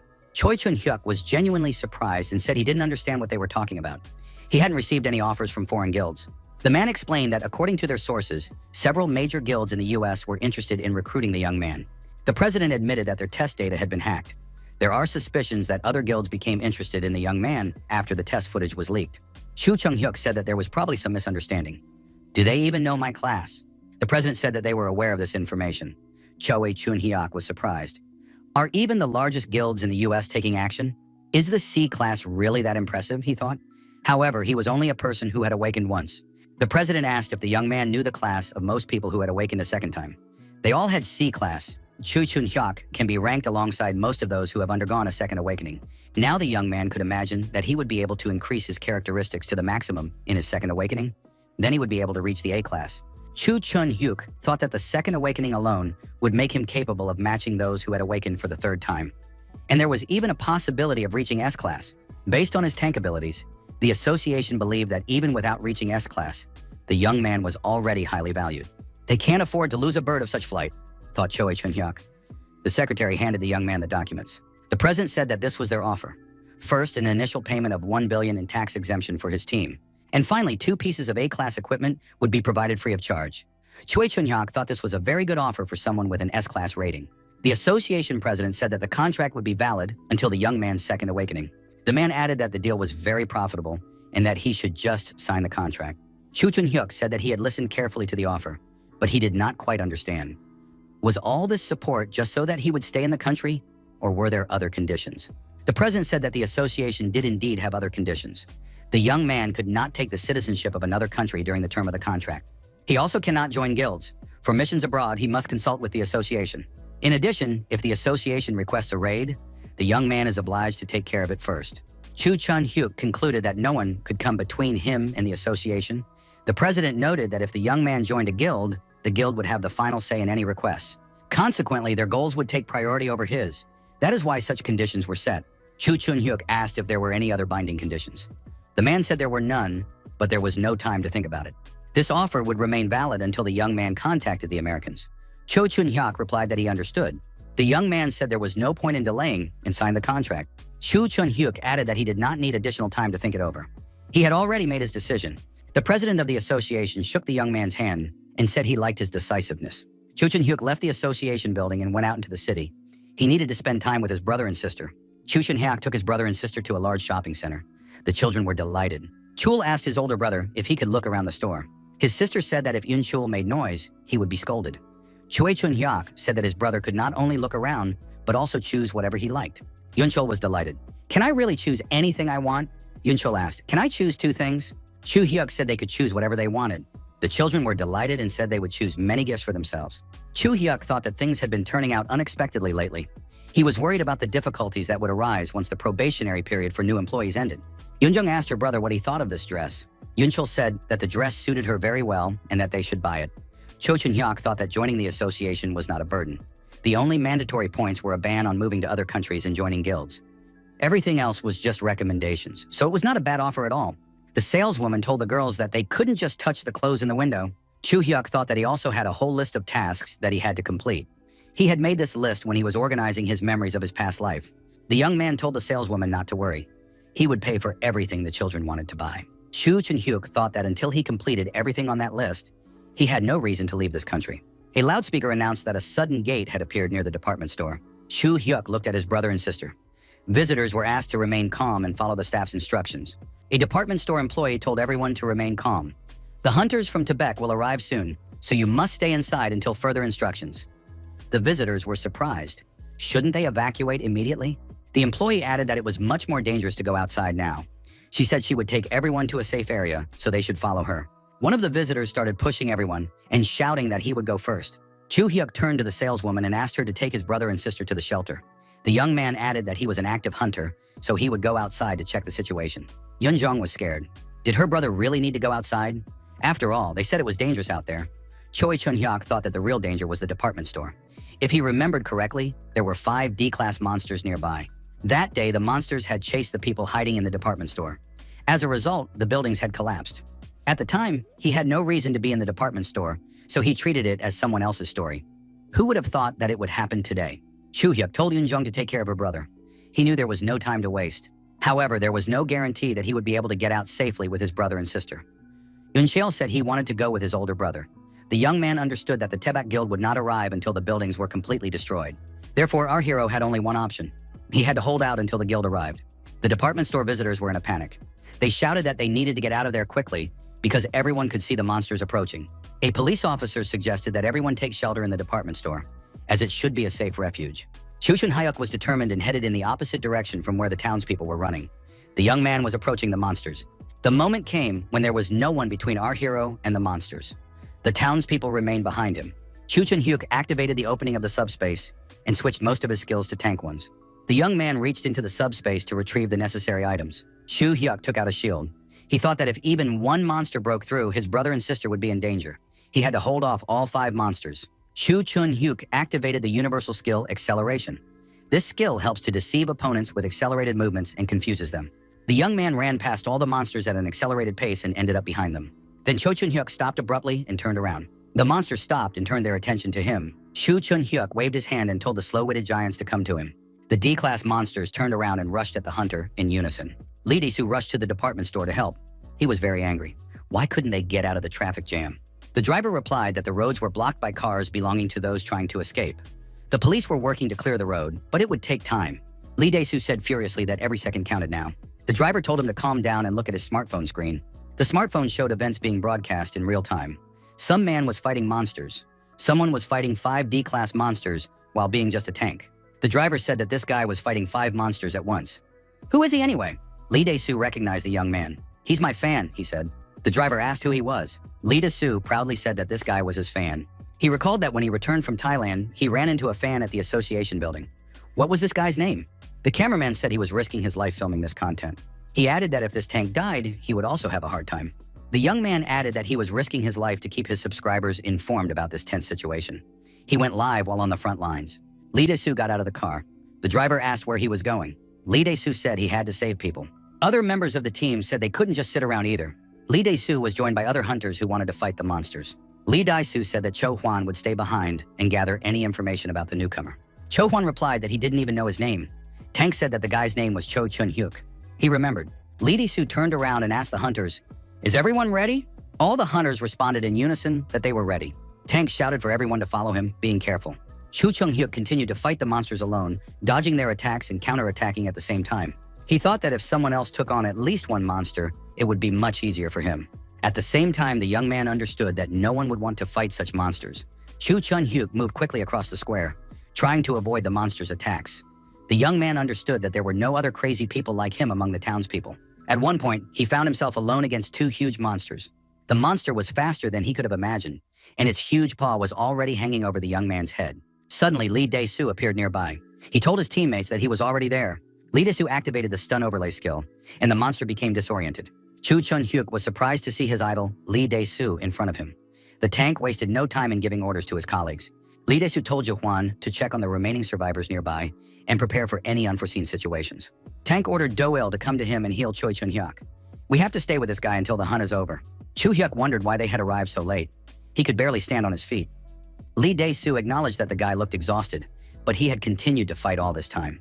Lee Dae-soo smiled and added that the young man would surely be able to handle 2 more monsters. Tank added that as soon as the boy was healed, he could join his team. The healer told the young man not to move, as he would heal him now. Lee Dae-soo raised his shield and handed it to Cho Chun-hyuk. Tank added that it would be better if the young man joined the battle and finished the hunt as quickly as possible. Lee Dae-soo added that the longer it dragged on, the more damage there would be. Choi Chun-hyuk, of course, understood this. Tank looked at the destroyed monster and said that now they had less work to do. Cho Chun-hyuk noted that it would be easier for him to fight now that help had arrived. One of the monsters gathered speed and rushed at the hunters. At that moment, ordinary townspeople were hiding in a shelter in the department store building. The young people watched the broadcast and saw that the hunters from the guild had been fighting for about 3 hours. However, none of the skeletons had been defeated yet. The hunters were truly fighting desperately, but the situation looked alarming. Eunjung listened anxiously and said she was scared. Yoonchul told his sister not to worry. They just needed to wait a little longer, and their older brother would defeat these monsters. Eunjung asked if her older brother would be okay. Chul replied that nothing would happen to him because Choi Chun-hyuk was a tank. Breaking news came in. Finally, one of the monsters had been destroyed. People rejoiced and shouted that they had done it. It was the moment when the efforts of the hunters, who were risking their lives, paid off. Chul told his sister that he also wanted to see what was happening. The saleswoman said that it was very dangerous to wander around like that. Chul replied that he would take a quick look and come back. A message came in that another Karakan had been destroyed. Now there were only 3 monsters left. Messages of support came in from viewers watching the broadcast from all over the world. As expected from the Tibet Guild, the best guild in the country, now all the people are saved. However, who is that tank? He wasn't seen in the guild before. This person held off 5 monsters for an entire hour all by himself. It was incredible. The children said he was their older brother. The hunters continued to fight the remaining monsters, and it wasn't easy. The monsters that could still fight were the strongest. However, the hunter used his skills, attacking with his shield and cut off the monster's head. The hunt lasted 7 hours. The young man said with relief, "Finally, it's over." Chu Chun-hyuk was also able to catch his breath and thought that now he would rest and recover. Lee Di-soo approached the hero and said it was a job well done. Choi Chun-hyuk replied that he was very tired and wanted to sleep. Lee Di-soo said that at first he had doubts, but it really was him. Chu Hyuk asked what he was talking about. Tank explained that the young man was the one who had awakened for the first time and received the highest S-class rating by unanimous decision of the judges. Lee Di-soo said that this guy was unusual. Cho Chun-hyuk asked what that meant. Our hero was called out. He turned around and saw his younger brother and sister. They were accompanied by a saleswoman from the department store. Chu Chun-hyuk asked the children if they were hurt anywhere. Chul said they were fine and added that he had protected his sister. The assistant told Lee Di-soo that he had obtained information about this guy. Tank told his assistant to forget about it. There was no need to find out anything. Chu Hyuk suggested ordering chicken for dinner after they got home. Chul was delighted, but Eunjung said she wanted pork stomach. Chu Hyuk smiled and suggested ordering both. The children, of course, had no objections. He noticed the saleswoman who was looking after his brother and sister. The girl thanked the young man for his hard work and said that if it weren't for him, many people could have died. Choi Chun-hyuk replied that he was the one who should thank her for looking after the children. The girl was touched and, in a burst of emotion, hugged the young man. Tears welled up in her eyes. Chu Chun-hyuk couldn't help himself and blushed with embarrassment. The grateful townspeople saw the young man with the children and said that he was the guy they had seen on the news. The girls in the crowd noted that he was handsome. It turns out that he is not only talented, but also good-looking. Someone added that thanks to Cho Chun-hyuk, his wife and children were able to survive. This person said that he would be a fan of the young man for the rest of his life. Chu Chun-hyuk was surprised. What was really going on? How did these people know his name? The television reported that the day before, in the center of the capital, a single tank had held off 5 D-class monsters for about an hour. That tank turned out to be Choi Chun-hyuk. He received the highest possible S-class rating by unanimous decision of the judges. The guild president said that being a celebrity was a lot of trouble. Choi Chun-hyuk replied that he was not a celebrity and that people should not laugh at him. The guild leader suggested that dealing with unexpected fame after the gate incident must be exhausting. Chu Hyuk admitted that since morning, he had been bombarded with calls from people trying to recruit him. He was also receiving interview requests from all over. Fortunately, he had received help in dealing with most of them, so now it wasn't so unbearable. The president said that this is why the association is needed. If any problems arise, the young man can contact him at any time. Choi Chun-hyuk thanked him and asked why the president had invited him. The president explained that there was a request from the state to register the young man as special. Special people are those who break the generally accepted class rules with something extraordinary. This does not necessarily mean that they are stronger than the S-class. They can be thought of as mutants. Because of this, unlike other awakened ones, there are no legal requirements for them to register. The head added that in this case, the young man does not have to register. However, if he becomes special, he will receive significant support from the government. Choi Chun-hyuk asked if he needed to go to the US to register. The president confirmed that the young man was right. Moreover, the process itself is incredibly difficult. Many have applied, but only 3 have been officially registered. The guild leader added that it was not an easy path. Choi Chun-hyuk said he would think about it. He cannot leave the country because of his brother and sister. The president suggested leaving this issue for later. Regarding the contract with the association, it was decided to increase the level of support provided to the young man. Chu Chun-hyuk was surprised because the contract had already been signed. The president acknowledged this, but the initial contract was drawn up for a promising newcomer, a potential star. Now the association had prepared new terms suitable for someone special. Chu Chun-hyuk was surprised again. He had not yet been registered as special. Wasn't it premature? The head replied that the young man deserved better treatment. The president said he didn't know anyone who could hold off 5 D-class monsters. The support fund was increased from 1 to 5 billion. The tax exemption remains in effect. The amount of A-class equipment was increased from 2 to 5. In addition, a magnificent car would be provided for hunters. Chu Chun-hyuk suggested that with the increase in support, the conditions would become stricter. The head said that this was not the case. The conditions remained the same. Chu Chun-hyuk said he was more than satisfied with these conditions. He asked if he could receive the promised car today. The young man received the desired car and then contacted Lee Dae-soo, reminding him that he is the main and only fan of the tank. He is calling because he needs help. The guy added that it wasn't really help, just a meeting if Lee Dae-soo had free time. Lee Dae-soo replied that he was always free for this person. Choi Chun-hyuk said he could come right away. The young man put his hand in his pocket and said he would be there in 10 minutes. Chu Chun-hyuk took out a card. Lee Dae-soo asked what the purpose of the meeting was. Choi Chun-hyuk thought that Karen's Blessing and Mountain Split were too valuable to just sell. The young man tried to acquire the Mountain Split skill, but was denied. The user's class did not match the skill type. Chu Hyuk asked Lee Dae-soo about his plans. Didn't the incident with the gate distract attention from the tank to him? Lee Dae-soo asked, so what? Choi Chun-hyuk said he had prepared a small gift for Hyun, who had saved his life. The young man added that it was not just a gift, but a tank skill card, Mountain Split. Lee Dae-soo was surprised. Was the young man talking about a skill card of which there were only 9 copies in the whole world? Chu Chun-hyuk confirmed that it was a tank skill that, depending on how it was used, could deal more damage than an attacker. It was considered the most desirable skill among tanks. Lee Dae-soo said it was just crazy. The young man added that he thought it would be better if a low-level First Awakened did not use this skill, but rather the #1 tank in the country. If Lee Dae-soo was interested, he was willing to sell the skill at a fair price. Lee Dae-soo couldn't believe it. The young man was offering the most coveted tank skills solely out of fan devotion. Choi Chun-hyuk said that in return, he wanted to ask for a favor. The young man added that the request would come into effect once Lee Dae-soo had mastered the skill. The meeting between the young men took place at the central office. Chu Chun-hyuk placed the skill card itself in front of Lee Dae-soo. Lee Dae-soo couldn't believe his eyes. It was indeed a real skill card. Cho Chun-hyuk added that the fair price for the card was 40 billion coins. The protagonist added that if the card were put up for auction, it could fetch an even higher price. His colleague noted that this was indeed the case. The card could fetch tens of billions. Why didn't the young man sell it himself? Chu Chun-hyuk asked if it wasn't up to the seller to decide what to do with the goods. He decided that since he couldn't use it himself, he would give it to someone he admired rather than sell it to someone he didn't even know. The young man explained that it was better to give it to someone he admired than to sell it to someone he didn't even know. Cho Hwan was surprised. Could the guy really not use it?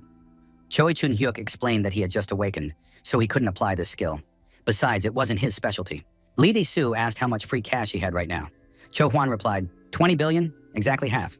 Lee Dae-soo asked Cho Chun-hyuk if he only accepted cash, because barter was also an option. Cho Chun-hyuk clarified that barter with tank meant equipment.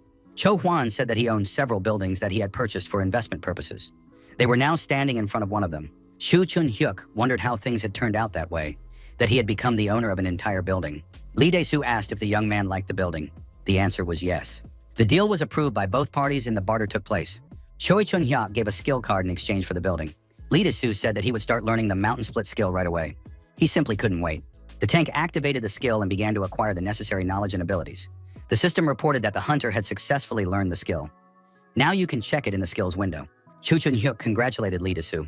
Now in Asia, along with China's Wang Weichong, Hunter Lee Dae-soo is the only tank to have learned Mountain Split. The protagonist added that Lee Dae-soo's position in the Asian top rankings would also rise. Lee Dae-soo shook the young man's hand and said that rankings meant nothing to him. It was enough for him that he had mastered the skill. Choi Chun-hyuk created another copy. Lee Dae-soo noted that it was the young man who should be congratulated, as he had become the owner of a building at such a young age. What are his future plans? Chu Chun-hyuk said that he had decided to start working as a mercenary, as he had originally planned.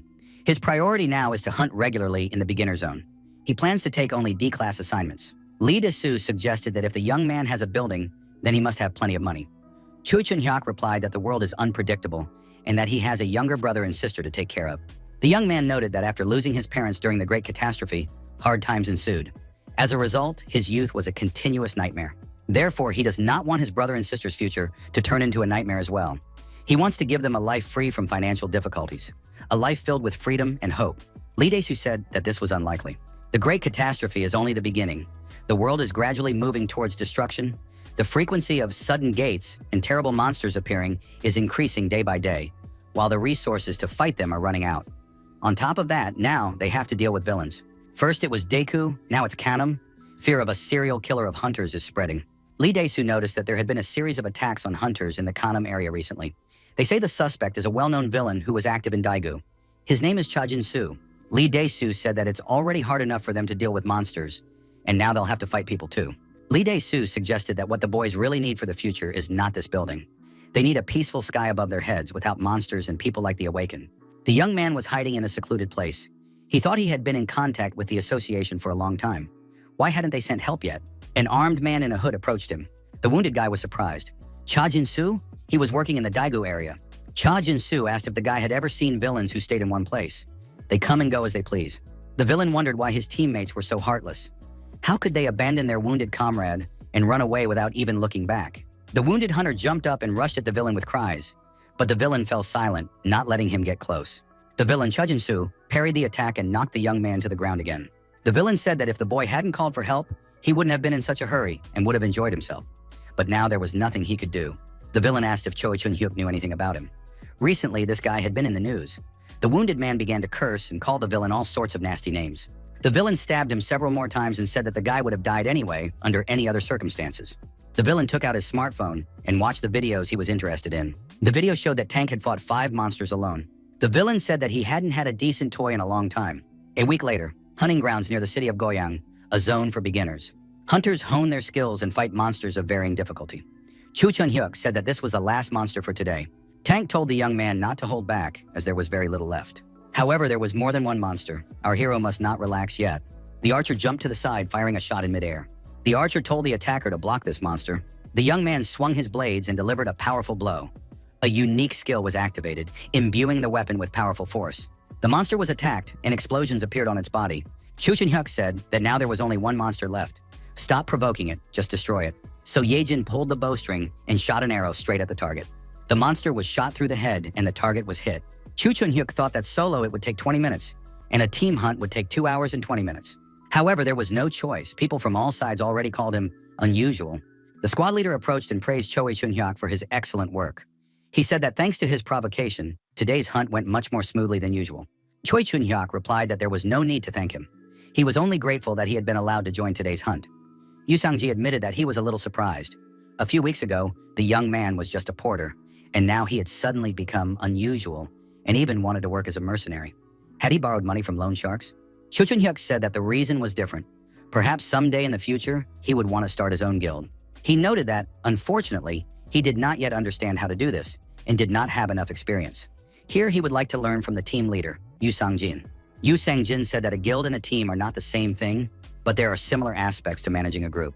Yu Sang-jin asked why the young man wouldn't take over the leadership of their team. He added that he himself is the team leader, but will not be able to continue in this role in the future, as he plans to leave the rookie zone. Yu Sang-jin noted that one cannot remain in the rookie zone forever, and believes that Choi Chun-hyuk may be suitable for the position. It may not be a guild, but the young man will gain a lot of useful experience that will definitely come in handy in the future. Choi Chun-hyuk said that he couldn't do it yet because he didn't have the necessary qualifications. Hiller pointed out that Tank had always been the leader of their team, but the last time, it was thanks to Choi Chun-hyuk that they avoided death while hunting. The whole team owes the young man their lives, and he is more than qualified. The attacker agreed. Even today, thanks to his provocation management, they caught 3 monsters, while the others only managed to catch 2. They earn a lot of money, and their second awakening is getting closer. Choi Chun-hyuk is their lucky charm. All the members of the group supported the captain's proposal. Yu Sang-jin said that from today they have a new team leader. The attacker congratulated the hero and told him to take care of his team in the future. Sang-jun added that Choi Chun-hyuk should do his best for himself and for society. In that case, the results would naturally benefit everyone. Yu Sang-jun noted that this is the essence of the role of a team leader. For the rest, you can trust your comrades. He asked if the young man had heard about the villain who was hunting hunters in the beginner zones near Gangnam. Cho Chun-hyuk replied that he had. Yu Sang-jun added that this scoundrel was looking for hunters in the beginner zones, attacking from ambush. The association was already forming a team to search for and punish him. Yu Sang-jin advised to always keep the emergency communication system active. He suggested discussing the rest over drinks. Chu Chung-hyuk answered the incoming call. It was his younger brother and sister's guardian. After the conversation, Yu Sang-jun asked why the young man was so serious. Had something happened? Chu Hyuk said that they would have to postpone drinking. He had come to the school to discuss his younger brother's behavior. The teacher noted that Eunchul had been having difficulty concentrating in class lately. In addition, he often fought with his friends. The situation had worsened over the past few days, so she had to contact his older brother. She felt that Eunchul's case was more serious. Chu Hyuk asked what was causing such aggression. The guardian replied that the boy said he wanted to be as strong as his older brother. Eunchul insists that he wants to become strong and wake up as a tank, like his brother. A stern reprimand and warning did not work. The guardian noted that in this regard, She would like to ask the young man for something. From time to time, they asked parents to volunteer as temporary teachers. It would be great if Hunter Cho Chun-hyuk could briefly explain to the children what the hunting profession is like and share a few stories about battles with monsters. Chu-hyuk was surprised. Were they really asking him to be a temporary teacher? The guardian asked that the young man not feel too burdened. The children were very interested in the hunting profession, and besides, they would have a good time. Chu-hyuk left the office and saw his younger brother sitting nearby. Yunchul apologized and said he was wrong. Choi Chun-hyuk asked why he had been fighting. The boy explained that he had told the others that his older brother was a tank, but they didn't believe him. He had to prove it with arguments. Yunchul said that the other boys called him a liar and said that someone like him couldn't possibly have an older brother. Chu-hyuk was surprised. Was Eunchul really upset about this? He told his brother to bring his friends over later, and he would buy them something tasty. Tears welled up in Eunchul's eyes. Left alone on the roof of a tall building, the protagonist thought, if Eunchul decides to become a hunter when he grows up, it will be impossible to stop him. If it is meant to happen, sooner or later it will. After all, that's how he himself became a villain. Chu-hyuk remembered Lee Dae-soo's words that a life full of hope was impossible. The great catastrophe was only the beginning. The world was gradually moving toward destruction. The frequency of sudden gates and terrible monsters appearing was increasing day by day. Chu Chun-hyuk thought that they needed a world without monsters or awakened ones. The young man activated the teleportation magic circle. Unfortunately, such a world without monsters and awakened beings would never come to pass. The teleportation magic circle appeared near the car. The young man got out and got into the car. How long could he continue to protect his brother and sister in this world? What if he died in the next battle with a monster? Chu Chun-hyuk decided that then the younger ones would have to find a way to survive on their own. He contacted Hyo-soo and said he wanted to ask for a favor. Chu-hyuk asked if there were any hunters hunting in Gangnam today. The young man asked to check mainly the areas for beginners. The protagonist was told that right now there was a team led by Tank Jo Gyusun hunting near the intersection by the Gangnam district office. The car arrived at the point marked on the map. Hyo-soo asked why the young man was asking about this. Choi Chun-hyuk got out of the car and said that their team was planning to move to the Gangnam area soon. He explained that he wanted to meet them first and say hello. If they thought he had his eye on their loot, it could cause misunderstandings on both sides. Chu Chun-hyuk thanked them and said he would call back. The young man activated a holographic map with a search for awakened beings. He thought that if he couldn't leave his brother and sister a world without monsters and awakened ones, then at least he should get rid of one of the scourges destroying the world. Chu Chun-hyuk decided that if he could do something, he had to act right now. He saw a point on the map, took aim with his bow, and said that Cha Jin-soo was there.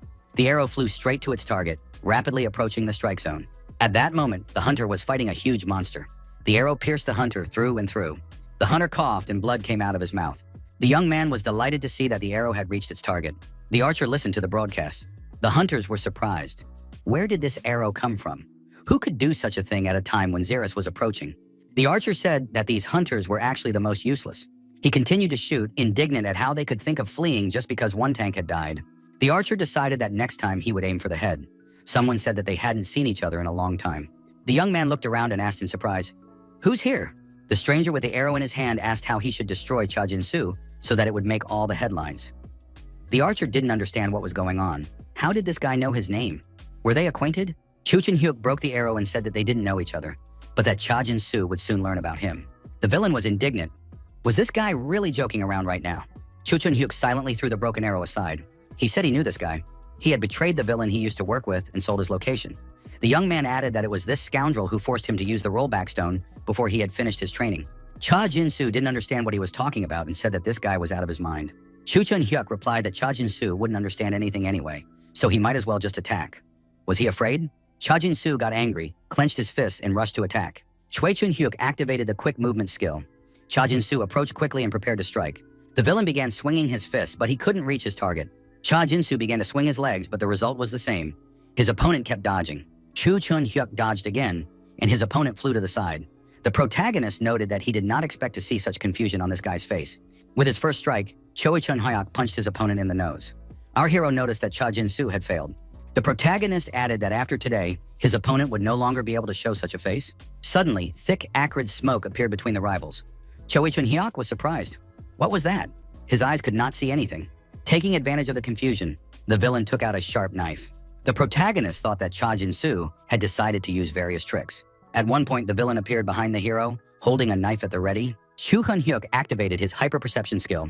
Cha Jin-soo rushed at his opponent, confident of victory. However, Choi Chun-hyuk managed to dodge and counterattack. A moment later, Cha Jin-soo was already lying on the ground, receiving punches to the face. Meanwhile, Choi Chun-hyuk periodically rubbed his eyes. not understanding what powder had been thrown in them. Cha Jin-soo continued to lie on the ground and beg for mercy, claiming that he was willing to give up everything he had accumulated in his life. Choi Chun-hyuk asked if he was talking about the things hidden in the villa in Haeundae. "Don't worry, they will be confiscated without the owner being present." Cha Jin-soo was surprised. How did his rival know this? Choi Chun-hyuk asked. Hadn't the villain himself boasted about it? Chu Chung-hyuk said that when he lived as a villain, he also destroyed many awakened ones. He sold everything he could collect, turning it into cash. Swinging his fist once more, Choi Chun-hyuk asked, "What is the point of accumulating wealth?" The villain continued to beg for mercy.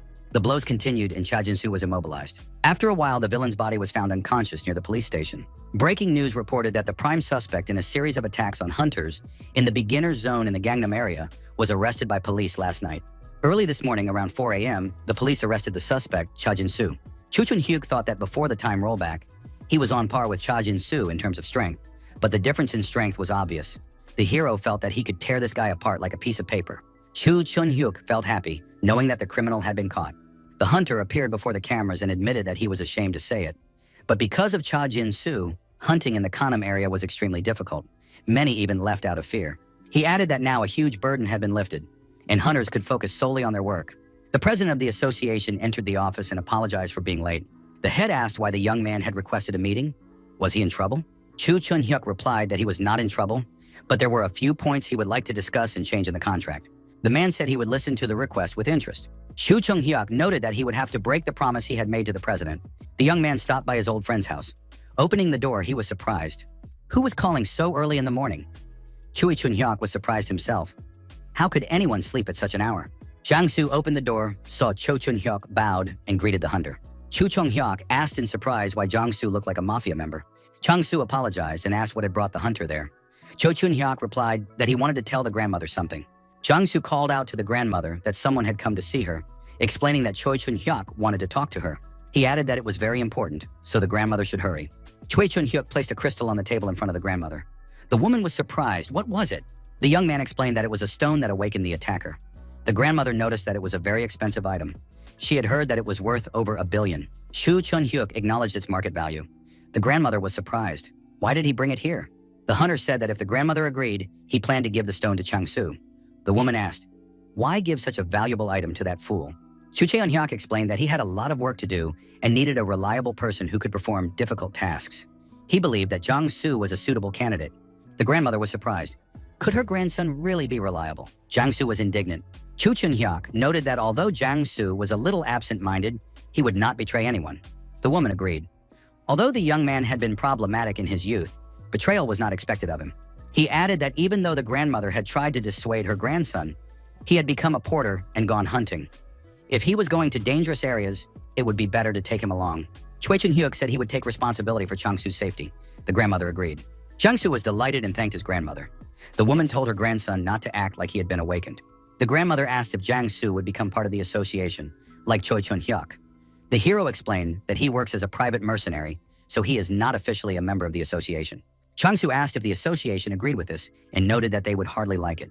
The president of the association asked if Choi Chun-hyuk was going to work as a mercenary. The young man confirmed this and added that to do so, he would need to register an office and set up a business. The head explained that this was necessary for tax purposes. Although taxes on monster hunting had been abolished, mercenary activities were a different matter. Choi Chun-hyuk added that if the president had no objections, he would register his own guild. The president now understood why the young man had said it was necessary to break his promise. Chu Chun-hyuk explained that if he registered a guild but did not manage it, there would be talk of taxes and strange rumors. The head said that registration in guilds was prohibited, but the young man planned to create his own. He asked if it was not possible. The head explained that these were the terms of the contract.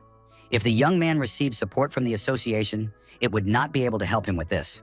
She added that she did not understand why Choi Chun-hyuk was working as a mercenary, since he already worked for the association and hunted with the team and had earned a lot of money. Chu-hyuk explained that if he could do something, he wanted to do more. The young man added that he used to think that destroying a few monsters would not change anything, but he recently changed his mind. Even the disappearance of one monster makes the world a better place. As a hunter, he wants to destroy as many monsters as possible while he has the opportunity. The head was surprised. Did the young man come to the association just to talk about monsters? Cho Chun-hyuk said that everyone had misunderstood. The president suggested that while the young man was at the association, would he like to register his guild right away? If he did so, requests for his assistance would have to be submitted through the commission. But with the right organization, legitimate requests would not cause problems for either side. Chu Hyuk told his grandmother and Chung Soo that there was no need to worry about this. He had already negotiated with the association. Jang Soo asked again, "Is that really true?" Grandma gave her grandson a slap on the back of the head. Does he think Choi Chun Hyuk would lie? Grandmother said she believed Choi Chun Hyuk. The young man noted that he had something else to say. They would be moving soon. The woman said it was about time. If the young man had earned money, it was worth moving to a more convenient place. Chu Hyuk asked if his grandmother wanted to go with them. The woman was surprised. What was he talking about? He explained that after their parents passed away early, he and his brother and sister relied heavily on their grandmother.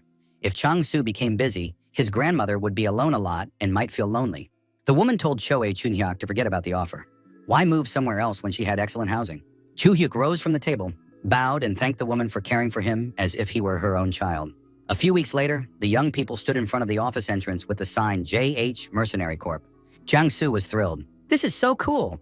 Choi Chun Hyuk warned him not to get carried away. Chu Hyuk and Chang Soo decided to eat something in the dining room.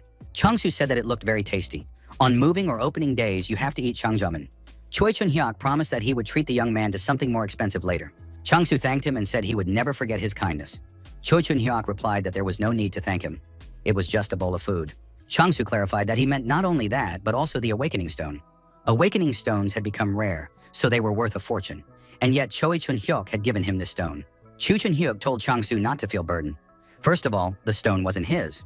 Our hero explained that he gave it to him because he felt indebted. Chang Soo was surprised. What kind of debt was it?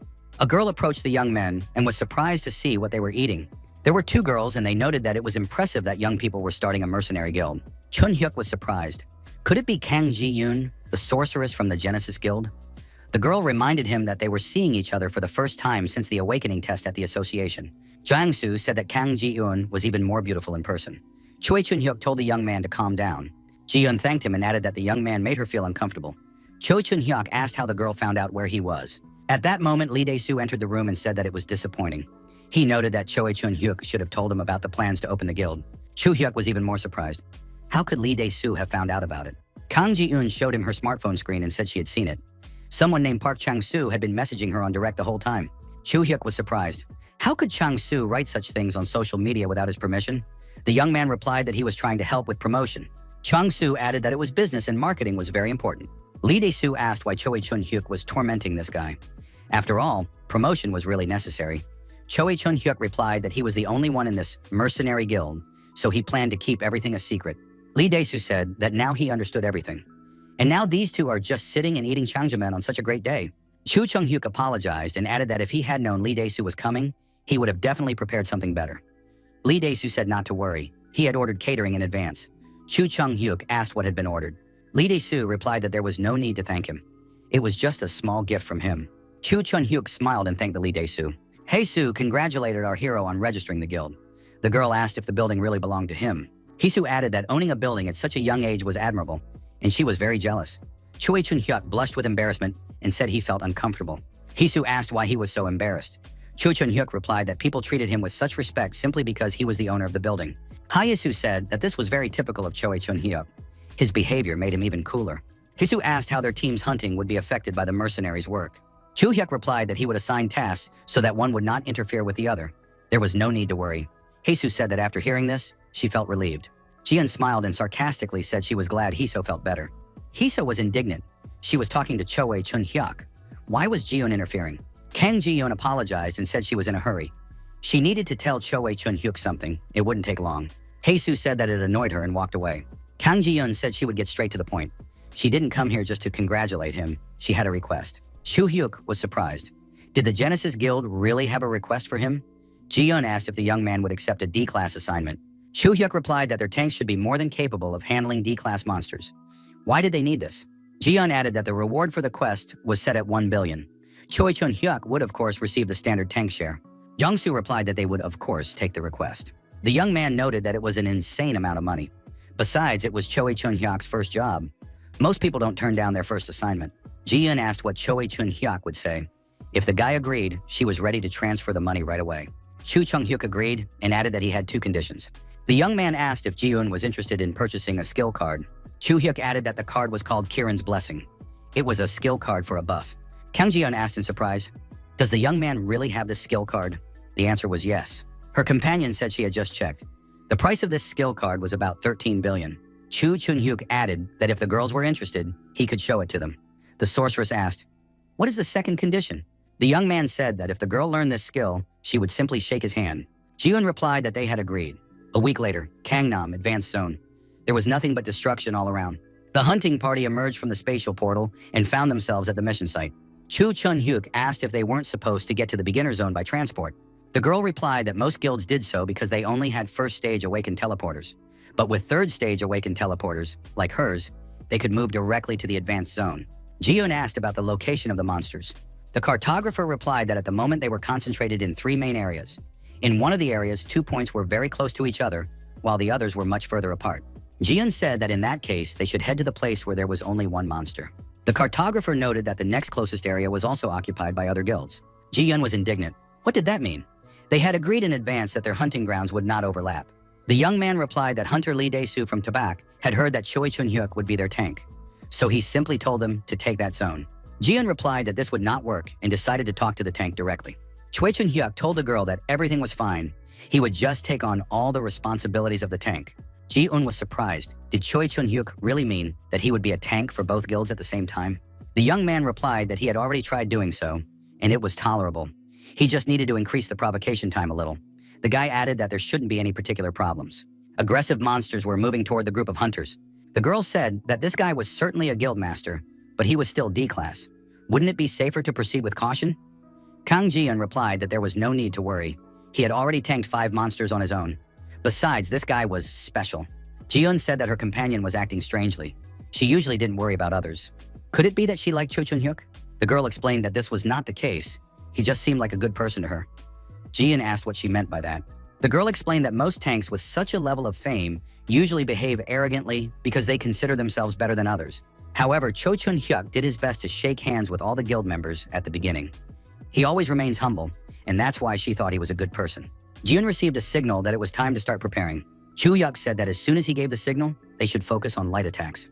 Chu-hyuk found himself at the center of the action and engaged in combat with the monsters, drawing their attacks upon himself. The tactic worked, and the monster rushed at our hero. The young man thought that he couldn't use the copied skills or abilities he had received from Park Kang-ho. Chu Chun-hyuk admitted that dealing with 2 monsters at once was still difficult. In fact, hunting alone might have been much easier. Chu Chun-hyuk shouted to his colleagues to start attacking, while he activated the suppression skill. The hunters jumped out of cover and began to carry out their tasks in unison. The team members saw that Choi Chun-hyuk was standing alone against a huge monster. Chu Chun-hyuk thought if he hadn't taken the Ring of Sunset from Jinsu's house, he would be in big trouble now. He looked at the ring. If Jinsu found out about this, he would be upset. However, this ring had been his main goal from the very beginning. The Ring of Sunset was activated. Chu Chun-hyuk received additional health points, which was impressive. However, the most important thing was the restoration of 1 health point per second. That was zombie-level survivability. When the battle with the monsters was over, he could catch his breath and look around. Ji-eun said that the payment had been transferred and asked him to check the information. Choi Chun-hyuk confirmed that the funds had been received in his personal account. Kang Ji-eun thanked the young man for his cooperation and hard work. After completing the first task for the Genesis Guild, requests continued to come in from small and medium-sized guilds. Due to the fact that tanks were already rare, the most capable D-class tanks eventually moved to the major guilds. Nevertheless, our hero worked tirelessly for an entire month. When there was no mercenary work, he joined the team on hunts. If there were no hunts, he hunted alone. Chu Chun-hyuk decided he had reached his limit. He could no longer continue like this alone. At some point, the young man felt that structural changes were beginning to occur within him. What was this? The system reported that the second awakening was complete. All characteristics had been increased. Additional points were awarded. A new core function was added. New skills were acquired. Skill combination, skill growth, and copy field. The unique skills of the Spearmaster were improved. One case previously used by Park Kang-ho was transferred. Chu Chun-hyuk understood that with the second awakening, his health and force had increased significantly. Especially his health. It was almost twice as high as before. If he invested all his extra points in health and stamina, he could be a tank even at sea level. That was almost the level of a 3rd degree awakened. The young man activated the information window and decided to take a look at his new skills. In addition to the inherited random skill, something else had appeared. Chu Chun-hyuk was surprised. Was it really possible to combine 2 skills into one? You could combine all the options together and even create a completely new skill. He thought that if he combined Lightning Strike and Slicing Mountain, he could create a unique skill. If you avoid combinations of passive and active skills, the number of possible skills is practically infinite. The protagonist was overexcited and decided to calm down first. He checked the next skill. If the secondary awakening gave him this, what would the third level awakening give him?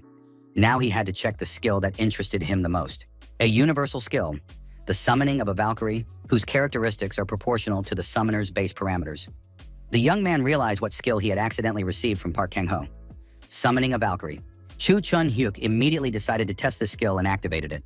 A glowing ball appeared in front of him in the square, so bright that the hero even squinted. A girl appeared from the glowing ball in front of the young man and greeted him. Choi Chun-hyuk asked if she was a Valkyrie. Chu-hyuk looked at the information window again and said that his heart almost jumped out of his chest. The young man realized that it was actually the Valkyrie's characteristics window, but something seemed strange to him. Why were the equipment skill slots completely empty? The girl explained that the gentleman had to set them himself. She said that if he equipped her, the gear would be applied immediately. Chu Chun-hyuk understood how it worked and added that it felt a little awkward at first. The protagonist activated the summon from his subspace pocket. The young man began to take various items out of the subspace, looking for the necessary items. After a while, equipment began to appear on the girl. The young man expressed his hope that Valkyrie would understand, although she might not like the equipment. Gradually, the amount of equipment on the girl increased. At least she was no longer standing barefoot. Chu Chun-hyuk explained that he had almost no women's equipment left. He asked the girl if she had a name, or if she had not been given one in the first place. The girl replied that her previous master, Park Kang-ho, had given her the name Park Chi-yeon. Chu Chun-hyuk said that Park Chi-yeon was an inappropriate name. The girl clearly looked Western, and a Korean name would not suit her. Valkyrie explained that Park Chi-yeon was the name of the previous master's younger sister. Chu Chun-hyuk was surprised. Was she really Park Kang-ho's sister? He remembered how Park Kang-ho had handed him a photo and asked him to find his family and take care of them.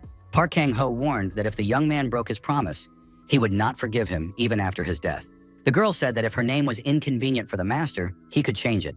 Since the master had changed according to the rules, she should receive a new name. Chu Chun-hyuk suggested naming the girl Sarah. Valkyrie replied that if the master gave her a name, any name would do. Chu Chun-hyuk asked whether she needed to be given orders constantly during combat, or whether she could assess the situation herself. Sarah said that it was enough to set the basic strategy and direction. She would then act according to the situation. If a new order came in, it would take priority. Chu-hyuk asked how Park Kang-ho had used her in battle. Sarah replied that she could recover even after being killed, so last time she acted as a defender and went to the front lines. Chu Chun-hyuk activated the mapping mode. The young man decided to test Sarah on one target. This target was marked with a red dot. Chu Chun-hyuk went one-on-one against a huge monster. It was Blink. He said that he was not Park Kang-ho, so Sarah would help him not as a defender, but as an attacker. The girl activated her sword and said that it was dangerous for the gentleman to play the role of a defender. Sarah approached the monster from behind and explained that she could recover even after death, but the gentleman did not have that option. Chu Chun-hyuk explained that this would be more effective. He would take the aggro, and the girl would focus exclusively on dealing damage. The monster began to approach our hero. The young man told Sarah to wait while he drew the enemy's attention. The protagonist added that as soon as he gave the command to attack, she should immediately use Lightning Strike. Chu Chun-hyuk activated Stun Charge. The monster was disoriented. After that, Lightning Strike was performed. After the slashing strike, the monster screamed loudly, having suffered significant damage. Chu Chun-hyuk decided that there was no point in holding back for long. The protagonist used a shield attack. The monster was unable to withstand such an attack and was knocked out for a while. Chu Chun-hyuk shouted for Sarah to start the attack. The girl immediately rushed into battle. Sarah shouted that she was using Lightning Strike. The girl approached the monster from behind again. This was followed by a Mountain Cleaver strike. The monster cried out in pain. Chu Chun-hyuk was surprised. Had Sarah always been this strong? The young man thought it would be good if they continued at the same pace. The monster was destroyed. Chu Chun-hyuk decided that the two of them could defeat even D-rank opponents. He asked Sarah if she had emotions. The girl replied that she did have feelings. Sarah explained that she used to be human before she became a Valkyrie. Valkyries are those who once belonged to a lost world. The girl added that those who have achieved certain outstanding merits are selected from among them. Our hero approached the girl and said that he had heard about her as a true master. He wanted to order some equipment. The girl said that their workshop was not currently accepting orders. She was very sorry. Chu Chun-hyuk was surprised. Did they really not accept orders even for S-rank equipment? The girl was surprised and asked again, S-rank? Chu Chun-hyuk explained that he had materials from a B-rank monster. He wanted to order S-rank equipment made from them, but if the girl refused, he would find another workshop. The master was surprised. How did the young man manage to obtain B-rank materials? Chu Chun-hyuk was surprised. Did it really matter? The only thing that mattered was that he had them. If she absolutely had to know their origin, he would have to leave. The master said that she wasn't really interested in that. It was enough for her to just work with the B-rank materials. Chu Chun-hyuk said he needed a full set of armor for a tank and a set of female armor for an attacker, as well as 2 small shields. The young man asked how long it would take. The master asked if the tank needed heavy armor and clarified the lady's measurements. Choi Chun-hyuk replied that she was about 170 centimeters tall. The master asked what her bust size was. The young man was embarrassed by the question. The master clarified, maybe a full B. Choi Chun-hyuk told the master to make it for that size. The girl said she understood and that this information would be sufficient to complete the work. Chu Chung-hyuk asked how long it would take to make. The master said she wanted to approach the work carefully, so it would take about 5 months. Chu Hyuk thought that in any case, he had enough equipment at the moment. There were still 6 months left before the sudden rift appeared. Chu Hyuk shook the master's hand and said he agreed. The girl asked when the young man could deliver the materials. The young man replied, right now. Choi Chun-hyuk asked if the girl knew where the Taebak-hyun Shinso agency was located. According to his information, it should be nearby. The master confirmed that the agency was nearby and offered to show him the way. At the agency, the young man greeted our hero and asked how he could help. Chu Hyuk showed him the photo. The young man added that he wanted to find the girl in the photo. Chu Chung-hyuk explained that the girl's name was Park Chi-yeon. A week later, in the personal training room, Choi Chun-hyuk and Valkyrie practiced hand-to-hand combat techniques against a huge monster. Sarah approached the monster and activated Shield Stand. The monster was struck in the neck. Sarah told the gentleman that she was still interacting with him and was unharmed. Chu Hyuk picked up speed and activated Lightning Strike. He also used the Mountain Cleaver Strike. The monster's body was cut to pieces. Sarah reported that the task had been completed. Chu Chun-hyuk asked how much time had passed. The girl replied that the hunt took 8 hours and 20 minutes. The young man said that this would not do. Sarah pointed out that at the very beginning, it took more than 10 hours. Reducing the time by 2 hours was already a significant achievement. Chu Chun-hyuk said that Park Kang-ho had destroyed more than a dozen B-class monsters in just 1 hour, and even forced an A-class monster to retreat. The girl expressed her hope that the gentleman would not rush. Park Kang-ho was practically a perfect fighter. She added that Choi Chun-hyuk was getting stronger by constantly combining skills. A new skill was created by combining Perfect Shield and Perfect Attack. During a week of testing, Choi Chun-hyuk discovered that new skills, after being combined, either transform or combine the effects of both skills. The young man warned that sudden rift would appear soon. The two of them were going to hunt C-class monsters together, so it was necessary to minimize the hunting time. The phone rang. It was Chang Tai-woo from the Taebak-hyun Shinso agency. Chang Tai-woo noticed that he was right in front of the office and wanted to bother the young man for a moment. The meeting took place, and Choi Chun-hyuk asked what had happened. Chang Tai-woo asked if he had heard about the outlaws. Chu Hyuk clarified that he was referring to the awakened ones who had settled in dangerous areas, the so-called red zones. Chang Tai-woo explained that most of them were first-level awakened ones. They captured ordinary people who had not had time to evacuate and turned them into slaves, playing at being kings. In a sense, they were even worse than villains. Chu Chun-hyuk admitted that he knew about this. But what did it have to do with Park Chi-yeon? Chang Tai-woo replied that there was a possibility that Park Chi-yeon and her family were now living in slavery under the lawless ones. Chu Chun-hyuk was surprised. Why did Chang Tai-woo think so? His interlocutor explained that Park Kang-ho's family had lived in Samsung-don before the disaster, and now Samsung-don had been declared a red zone. They could not confirm whether there was a camp of the lawless there. However, yesterday an informant reported that the lawless had indeed settled in Samsung-don. Choi Chun-hyuk asked if the exact location of their hideout was known. Chang Tai-woo replied that there was no such information yet, but he would be able to find out soon. Chu Chun-hyuk said he planned to continue exploring the area. Chang Tai-woo took the same photo out of his pocket. Towards evening, Choi Chun-hyuk returned home and hugged his younger brother and sister. Nuna was also at home looking after the children. The girl said she had just finished cooking dinner and promised to set the table quickly. Chu Hyuk was, of course, surprised when he saw how much food had been prepared. He asked his younger brother what he thought of the new housekeeper. Yunchul said he liked her. She cooked well, and the house was always clean now. Yunchul added that Nuna played well with them and helped them with their studies. The girl said it was time for her to go home. The housekeeper asked if there was anything else she needed to do. Chu Hyuk told the girl that today was her last day. Would she like to extend her contract? The girl replied that this was exactly what she wanted to talk about.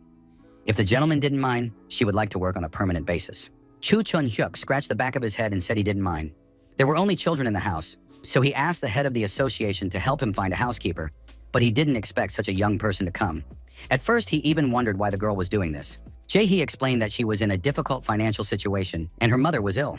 Besides, it was very difficult to find a normal job now. The girl added that she also had a personal reason. In fact, the department store employee who took care of these children is her sister. The girl noted that she had always wanted to find an opportunity to thank the gentleman. After her father's death, she was left with only her mother and sister. Chu Chun-hyuk was surprised. Did Chang Jae-hee decide to become a housekeeper because of him? The girl said that 2 weeks ago, the employment agency where she worked received a call. It was a call from the association. They were looking for a worker there. Without much thought, she saw the surname. So she explained the situation at the company and decided to call here. Chang Jae-hee expressed hope that this would not be a problem and that everything was within her power. The girl noted that she gets along well with children. The gentleman would not regret entrusting her with this job. Choi Chun-hyuk said he understood everything and offered to discuss the details of the contract. Mirai Group headquarters is the 6th largest conglomerate in South Korea. The CEO is holding a meeting with the members of the board of directors. Hajin, the son of Chairman Kim Do-seon, is currently a director. He reported that this time his father had personally stated that the group would manage its own guild. One of those present said that they also know that this task has been entrusted entirely to the director. Hajin noted that this is an ambitious project entrusted to him personally. Therefore, he must live up to the expectations placed on him by his father. Among the candidates worthy of joining their guild, is there anyone truly influential? Even if they are not at the level of Lee Dae-soo or Kim Yoon-ho, they need at least someone close to these hunters. At least one. The man said that it was actually quite difficult. Most of the famous people were already members of the 3 largest guilds in the country. The rest received the best conditions in their own guilds. Hajin replied that that wasn't why he was asking them. If it doesn't work, you have to make it work. The young man raised his hand and asked if he could say something. Someone in the room said that this was not the level of conversation for Chief Hwang. Hajin said he was ready to listen to department head Hwang Chasun. The young man said that if we leave everything else in the country aside and judge only by fame, there is one person whose authority is comparable to Lee Dae-soo, Kim Young-ho, and Kang Ji-young. Hajin asked who that was. Hwang Chasun said that everyone here had heard this name at least once.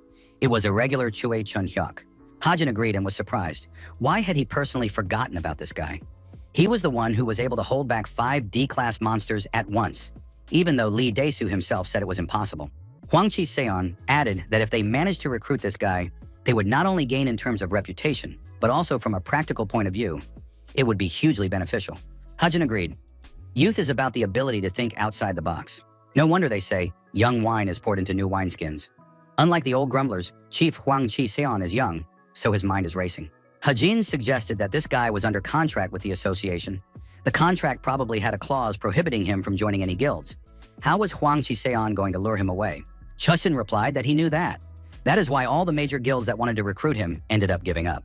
However, despite certain difficulties, this guy could be recruited. Hajin asked what would happen if the plan failed. Hwang Chi-seon said that in that case, he would put his head on the line. Hajin smiled and said that he liked this young man's attitude. The director asked what the plan was for recruiting Cho Chun-hyuk. Hunting in the high-level zone in the Ilsan area. This zone is inhabited by particularly large monsters. Choo-hyuk looked around and saw no one else. The young man decided that in that case, he could fight at full strength. He decided to use a power weapon and activated Longsword Summon. Valkyrie Summon was also activated. The image of the girl appeared immediately, and she said she was ready to carry out her master's orders. Cho Chun-hyuk said that this was an excellent opportunity to test everything they had practiced. Sarah held her shield forward and gripped her sword tighter in her hand. The monster was approaching at high speed. The girl announced that she would use a shield attack and rush towards the monster. When the 2 forces collided, there was a powerful burst of energy. Sarah reported that the enemy was stunned. Cho Chun-hyuk activated his lightning flash skill and approached the monster from behind. Sarah did the same, only she was in front of the monster. The stunned monster was unable to move. The hunters prepared for a simultaneous attack. The mountain cleave skill was activated simultaneously. The attack was synchronized, which increased its power. The monster was destroyed. Choi Chun-hyuk asked how much time they had spent. Sarah replied, 3 minutes and 40 seconds. The effectiveness of the skills exceeded 100%. Cho Chun-hyuk said he was ready and that it was time to return before dawn.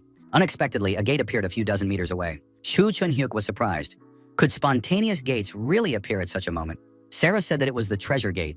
Cho Chun-hyuk asked what it was. The girl said that she had only been there a few times with Park Kang-ho, but she could say for sure that every time the master received extremely useful artifacts and skills there. For example, the power weapon and power amplifier were also obtained in the treasure gate. Sarah told the master that such dungeons were rare. If they missed this opportunity, it was unknown when another chance like this would come along. They should enter before the gate disappeared. Cho Chun-hyuk firmly stated that in that case, they would go in. As always in such cases, Cho Chun-hyuk activated the virtual map. The young man said that they were in a maze. If it weren't for his skill in cartography, they would have had a hard time. Sarah said that she was of little use here. Even Park Kang-ho, long considered the absolute ruler of the continent of Fravia, had found only 5 such gates in his entire life. Cho Chun-hyuk said that Sarah's presence was already a huge help. Cho Chun-hyuk activated real-time information viewing. The system requested a keyword for the search. The young man said, Treasure Gate. The Treasure Gate is a repository of artifacts and abilities used by awakened beings from destroyed dimensions and worlds. There are no awakened beings inside the dungeons. These are extremely rare golden gates that appear with a negligible probability. Choo-hyuk decided that something was wrong here. What does it mean that there are no awakened beings? Usually, artifact repositories should have at least some kind of security system. Sarah asked, is something wrong here? Cho Chun-hyuk replied that it was a trap. At first glance, everything looked normal, but if you went straight ahead, you could fall deep underground. Sarah suggested that they first need to determine which tiles are traps. Choi Chun-hyuk said that there was no need for that. Choo-hyuk activated his power weapon and summoned a mace, which immediately appeared in his hand. The young man struck the surface they were walking on with a crushing blow from the mace. At that moment, the trap tiles were destroyed and holes appeared. The young man said that if they only stepped on the remaining tiles, they could safely move forward. Suddenly, a huge stone ball rolled after the young people. They had to run away urgently. The young people managed to escape to the treasure chest. Moreover, it was already kindly opened. They received 2 amplifying stones and a dungeon gate generator powered by fossil fuel. Next, to overcome the next obstacle, they had to climb up and fly over the green slime. At a certain point along the way, a huge room appeared in front of the young people, at the end of which was something resembling an altar. A book lay on this altar. Sarah noticed that this place was much more spacious than all the previous ones. It seemed that there were no traps here. Cho Chun-hyuk was surprised. Was there a book instead of a chest now? The young man approached the book and said that the first was an object, the second was a skill. So this must be something similar. Cho Chun-hyuk reached for the book, but he couldn't take it because a protective barrier appeared. The system reported that the hunter did not meet the conditions for receiving the reward. Cho Chun-hyuk was surprised. What conditions were they talking about? Someone behind them said that they were the first visitors to the treasure dungeon on Earth. The young people turned around. Behind them stood Jade, the golden goblin. He said he was glad to meet them and added that he recognized a familiar face. Jade said that the girl had been here before with the previous user. Cho Chun-hyuk said that in games, golden goblins are just walking bags of gold. If he destroyed it, could he get the book? Jade said not to get excited. Even if he was gone, they wouldn't get the book. It would just disappear. Choo-hyuk asked how he could get it. Jade replied that it was very simple. They had to get permission from him. Choo-hyuk said that in that case, the golden goblin should give his permission quickly. Jade explained that his job was to help users of the second original system develop faster. Choo-hyuk asked how Jade knew this. The golden goblin said that anyone could find him, enter, and receive a reward. However, only one person could meet him, the user of the second original system. Choo-hyuk Choi suggested that he was not just a goblin and asked who Jade really was. Jade replied that he was created by the Lord of Creation, part of the main original system. He is not alive, but something like a system mechanism. Choo-hyuk asked, is the main original system also a conscious system like Jade? The golden goblin said that the young man would have to find out for himself. This answer was beyond his competence. Choo-hyuk said that in that case, Jade should just let him take the treasure. The golden goblin said that something else had to happen first. Before opening the treasure, he would offer 2 options to choose from. 2 bags appeared in the golden goblin's hands. The first option was to choose 2 of the 5 legendary skills. The second option was to take 1 of the 3 basic skills of the previous user. Choi Chun-hyuk asked if he could choose Park Kang-ho's skill. Jade said that this was possible because the young man had inherited the system from him.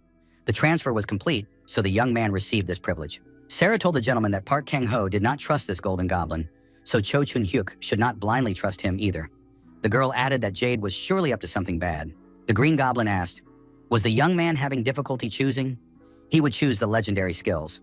The chance of getting 2 legendary skills is lower than the chance of getting 1 main skill from the previous user.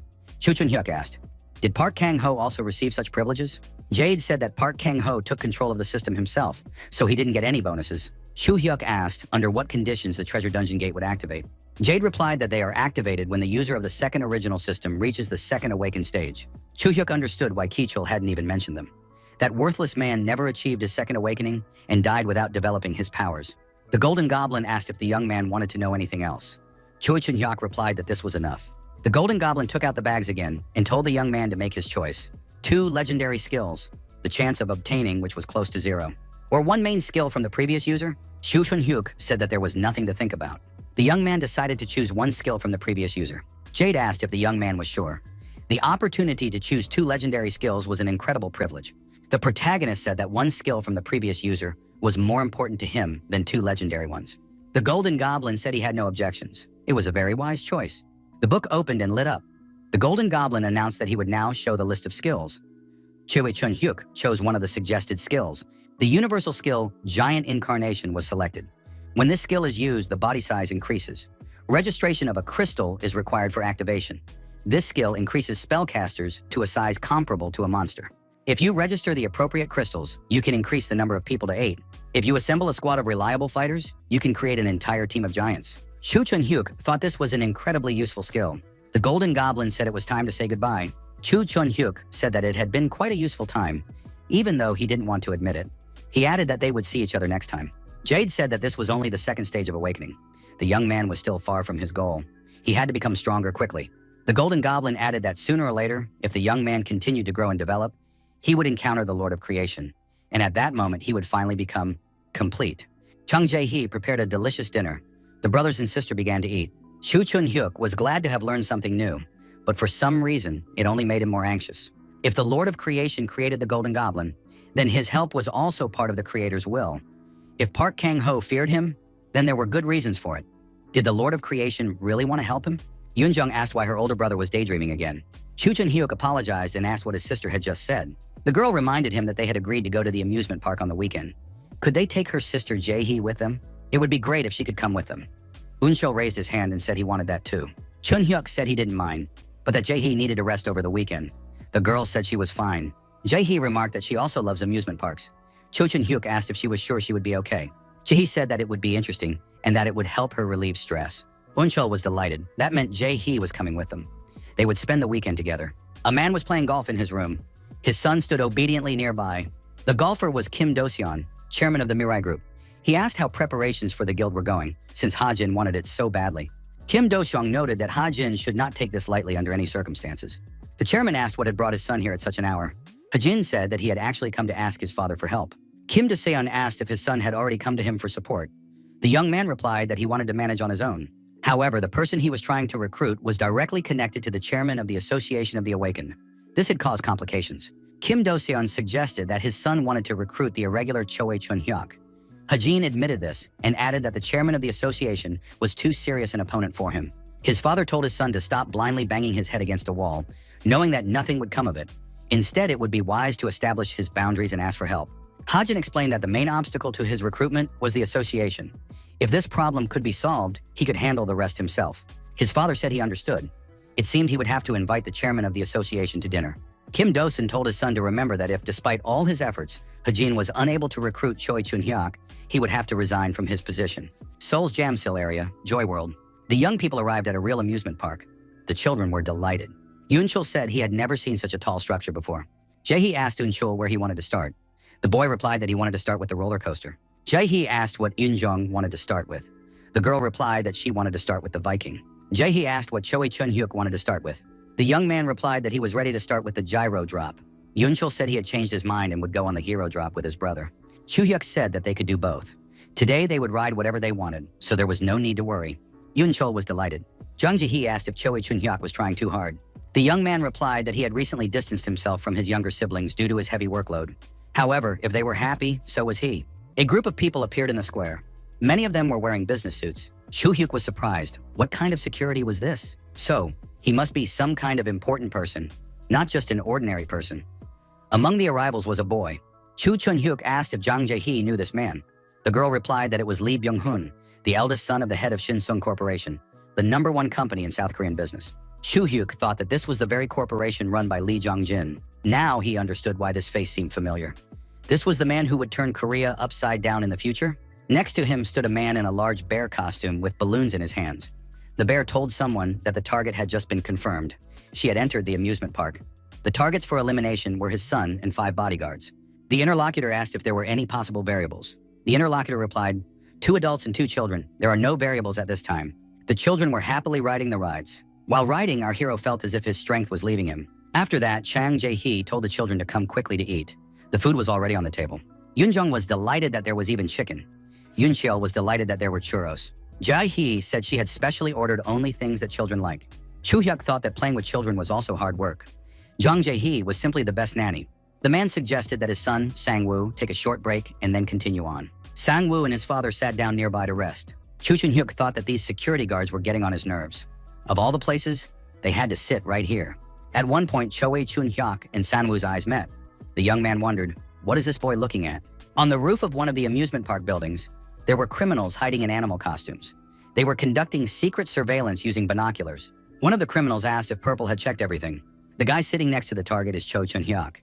His partner asked who he was. Purple replied that Cho Chun-hyuk was an irregular. The observer said that an irregular is an unexpected factor. This man seems to have no connection to the target. But if something goes wrong, everything could go awry. Purple asked, are you really suggesting we change the plan, Black? Black said that was out of the question. However, if a new factor had appeared, it would have to be taken into account. If Choe Chun-hyuk suddenly intervenes, Yellow and Blue will deal with him. Green should be able to take care of the regular guards on his own. Purple and he were quite capable of eliminating the target. Yunchul continued to enjoy his chicken. At one point, he noticed that the boy at the next table was watching him intently. Yunchul handed the chicken to the boy and asked if he wanted to eat together. "This stuff is very crispy and delicious," he added.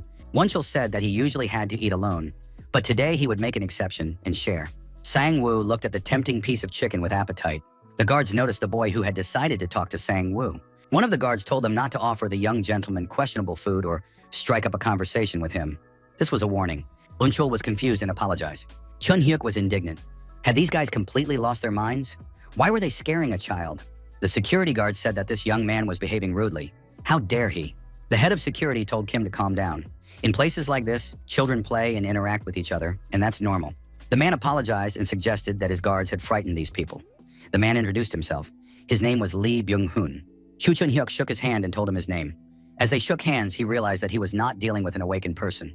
Lee Byung-hoon told Sang-woo to say hello too. Yunchul asked Lee Byung-hoon if his son could also eat some chicken. Lee Byung-hoon said he didn't mind and called his son over. Sang-woo sat down at the table with his brother and sister and began to eat the chicken with pleasure. Lee Byung-hoon and Cho Chun-hyuk sat next to them at the neighboring table. The tycoon explained that his family had strictly monitored their diet since childhood. Therefore, when his son sees chicken, he cannot resist it. Chu Chun-hyuk said that Lee Byung-hoon could spoil his son from time to time. The man replied that for such purposes, they sometimes invite personal chefs from the US and China. Lee Byung-hoon added that the young man has very cute children and a beautiful wife. Choi Chun-hyuk almost choked when he heard this. The young man explained that they were his younger brother and sister. The girl sitting next to them was their housekeeper, whom he had hired. Lee Byung-hoon was surprised. Did Choi Chun-hyuk really come to the amusement park on his day off with his housekeeper? The young man replied that the children liked her very much. Our hero noticed a smile on his interlocutor's face and thought that it annoyed him. What else could he have imagined? Lee Byung-hoon said that he didn't want to disturb this family anymore, and turning to his son, added that it was time for them to leave. Yunchul suggested that Sang-woo meet up again sometime and play together. Sang-woo agreed and said goodbye until the next time. The criminals on the roof of the neighboring building reported that the target was starting to move. That meant it was time for them to move as well. However, they were to act only when the target was far enough away from Cho Chun-hyuk. Lee Byung-hoon asked his son if he was upset. The boy replied that he was not upset. His father said that Sang-woo's expression gave a lot away. He had friends at school, didn't he? Sang-woo admitted that he had friends at school, but he wasn't sure if they were real friends. There, he was the grandson of the head of the Shinsung group. His father explained that school is a miniature version of society. In any society, there is always a hierarchy. They are at the top. Lee Byung-hoon added that friends are just an illusion. The boy noticed a man in black in front of him, hiding his face behind a mask. The stranger raised his sword and drew it from its sheath. Lee Byung-hoon looked back and saw another man, just like him, behind him. The guards formed a circle to protect the boss and his son. The head of security, Mr. Kim, shouted that it was an ambush and that they had to protect the boss. Kim asked who they were and demanded that they identify themselves immediately. Sang-woo was frightened and clung to his father. The whole chicken was eaten, and Choi Chun-hyuk said he was about to burst. Yunchul noted that he was also very full. The younger brother remarked that it was the most delicious food in the world. He asked his older brother if he could play with Sang-woo some more. Chu-hyuk refused. The child was surprised. Chu-hyuk explained that Sang-woo probably hadn't been out with his dad in a long time, and they shouldn't take away this precious time from them. Suddenly, someone screamed in fear. The young people were surprised and looked in that direction. The frightened people shouted that there were criminals there and ran in different directions. Someone demanded that the police be called immediately. Choi Chun-hyuk was surprised. What could have happened there? He told his brother and sister that they also needed to leave quickly. Yunchul was surprised. Did his brother really want to run away? Why didn't he want to help those people? After all, Cho Chun-hyuk was very strong. The young man replied that the police would be here soon. There are strong people among the police too. Chu-hyuk added that he didn't have to get involved in this matter. Yunchul pointed out that no one was stronger than his older brother. What if the police were late? Right now, only Chu-hyuk could deal with the bad guys. Jang Ji-hee said that Yunchul was right. Choi Chun-hyuk could help people at least until the police arrived, and she would stay with the children. The girl added that she would defend Yoon-jong together with Yoon-chol. There were already casualties among the guards. Mr. Kim continued to defend his master, but they were surrounded. Kim realized that the attackers were from Rainbow. Kim asked why they were targeting the chairman. Weren't they supposed to attack only the awakened? Black replied that they were not only hunting the awakened. Until now, they had only received orders for the awakened, which is why they had that impression. Black added that they did not choose their targets. Lee Byung-hoon asked if someone had ordered his elimination. Who sent them here? Black replied that Lee Byung-hoon would find out about that in the afterlife, and that it was time for him to finish his shift. The villain swung his sharp blade at the tycoon. However, something unexpected happened. The hunter, Choi Chun-hyuk, appeared. Our hero swung his magic sword and threw the villain aside. Choi Chun-hyuk blocked Black's path, making it clear that he would protect the man and his child. The liaison said that in the end, everything went wrong. He had a bad feeling about it from the very beginning. The liaison asked Black what was going on here. Black reported that the hunter Cho Chun-hyuk had intervened and ruined their work.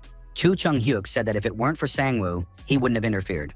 The protagonist said that it was dangerous here now, so Lee Byung-hun should move to a safe place. Red began to move around the perimeter, trying to prevent the target from escaping. Cho Chung-hyuk quickly changed his position and deactivated Red with a punch to the jaw.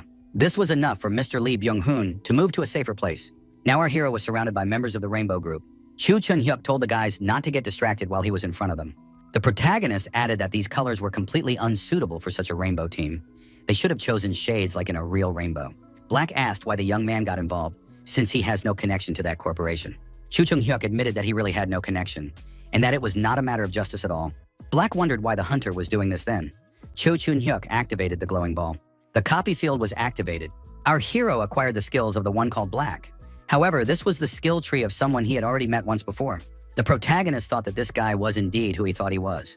The situation was becoming very interesting. Black shouted for the guy to attack. However, our hero effectively dodged the attack. Cho Chun-hyuk jumped high and kicked Yellow in the head with both feet. Cho Chun-hyuk said that if he had a weapon in his hands, he would have acted differently. The protagonist added that in that case, none of those present would have had their heads left on their shoulders. However, today was his first time going for a walk with the younger ones. Cho Chun-hyuk noted that he should not show children how people are really dealt with. Black asked what that meant. Cho Chun-hyuk replied that he would not destroy them. He suggested that they fight him here to the end, or that Black take his wounded men and get out of there. Purple and Yellow were deactivated and lying on the ground. Green and Black were still standing. Purple got up and asked if Black wasn't going to believe his words. Would this guy really let them go if they said they were leaving? Green said Purple was right. Besides, if they failed the mission, Rainbow's reputation would suffer. Cho Chung-hyuk said that the three of them couldn't do anything against him. 2 of the 5 were already deactivated. Did they really think they could take him on? Black said they were retreating. They had to take Red and Yellow with them. Green said they couldn't just run away. Black replied that now is not the time to discuss anything. They must do as they are told. Black added that he wouldn't warn them that they would meet again, and noted that they never meet a second time. Lee Byung-hun asked why Cho Chun-hyuk let these people go just like that. Cho Chun-hyuk replied that he offered them a choice not just out of boredom. If he hadn't given them a chance to back down, they would have fought to the last. There could have been casualties, even among civilians. The protagonist asked if that was what the rich man wanted. Lee Byung-hun replied that that was not what he meant. By this time, reinforcements had arrived, and there were many more guards. The head of security asked the young gentleman if he was all right. He replied that as soon as they received the message about the attack, they immediately arrived with the guards on alert. Lee Byung-hun asked in surprise why they had only arrived now. The awakened guards said that young Master Byung-ho had unexpectedly called them. He apologized and admitted that he was a little late. Lee Byung-hun said that it couldn't be called a little late. Because of that little, he and his son could have been seriously injured. Lee Byung-hun pointed to our hero and said that if it weren't for this guy, he would be in big trouble. However, there was no one left where Lee Byung-hun was pointing. Cho Chun-hyuk had managed to leave. The next day came. The young man reflected on what had happened the day before. Our hero was sure that Black was someone he knew. He wasn't a villain. So why was he doing such things? Was this his second job? The young man thought that it was time to activate the portal generator in the dungeon. When he received it in the treasure dungeon, he thought that portals would start appearing everywhere. However, there was no sign of that yet. Choi Min approached our hero and greeted him. He asked if Choi Chun-hyuk was busy. The protagonist asked what was going on. Choi Min took out a can of beer and offered to drink, since they hadn't seen each other in a long time. The young men sat down at the table and continued their conversation while drinking beer. Cho Chun-hyuk asked what had happened to Choi Min after all. He didn't look very well today. Choi Min said that there had been changes in their guild. Their guild was merging with another guild. This had been discussed for a long time. Most hunters with the second awakened form and above had renegotiated their contracts on better terms. For those like him with the first awakened form, the terms were getting worse. They wanted to save on salaries. Choi Min said that if anyone is unhappy, they are welcome to terminate their contract. Cho Chun-hyuk asked what Choi Min was going to do. The young man replied that for now, he would continue hunting as part of the party and look for a new guild. Choi Min admitted that they had been thrown out like trash. Choo-hyuk now understood why his friend had suggested they go for a drink, because he was feeling down. Choi Min admitted that he suddenly felt like drinking. But apart from Choi Chun-hyuk, he didn't want to do it with anyone else. Choo-hyuk said that maybe it was for the best, and added that Choi Min shouldn't worry. The protagonist suggested taking advantage of the opportunity and joining his mercenary group. Cho Chun-hyuk said that he hadn't suggested it earlier because Choi Min was already in another guild. But for him, this guy had always been his #1 candidate.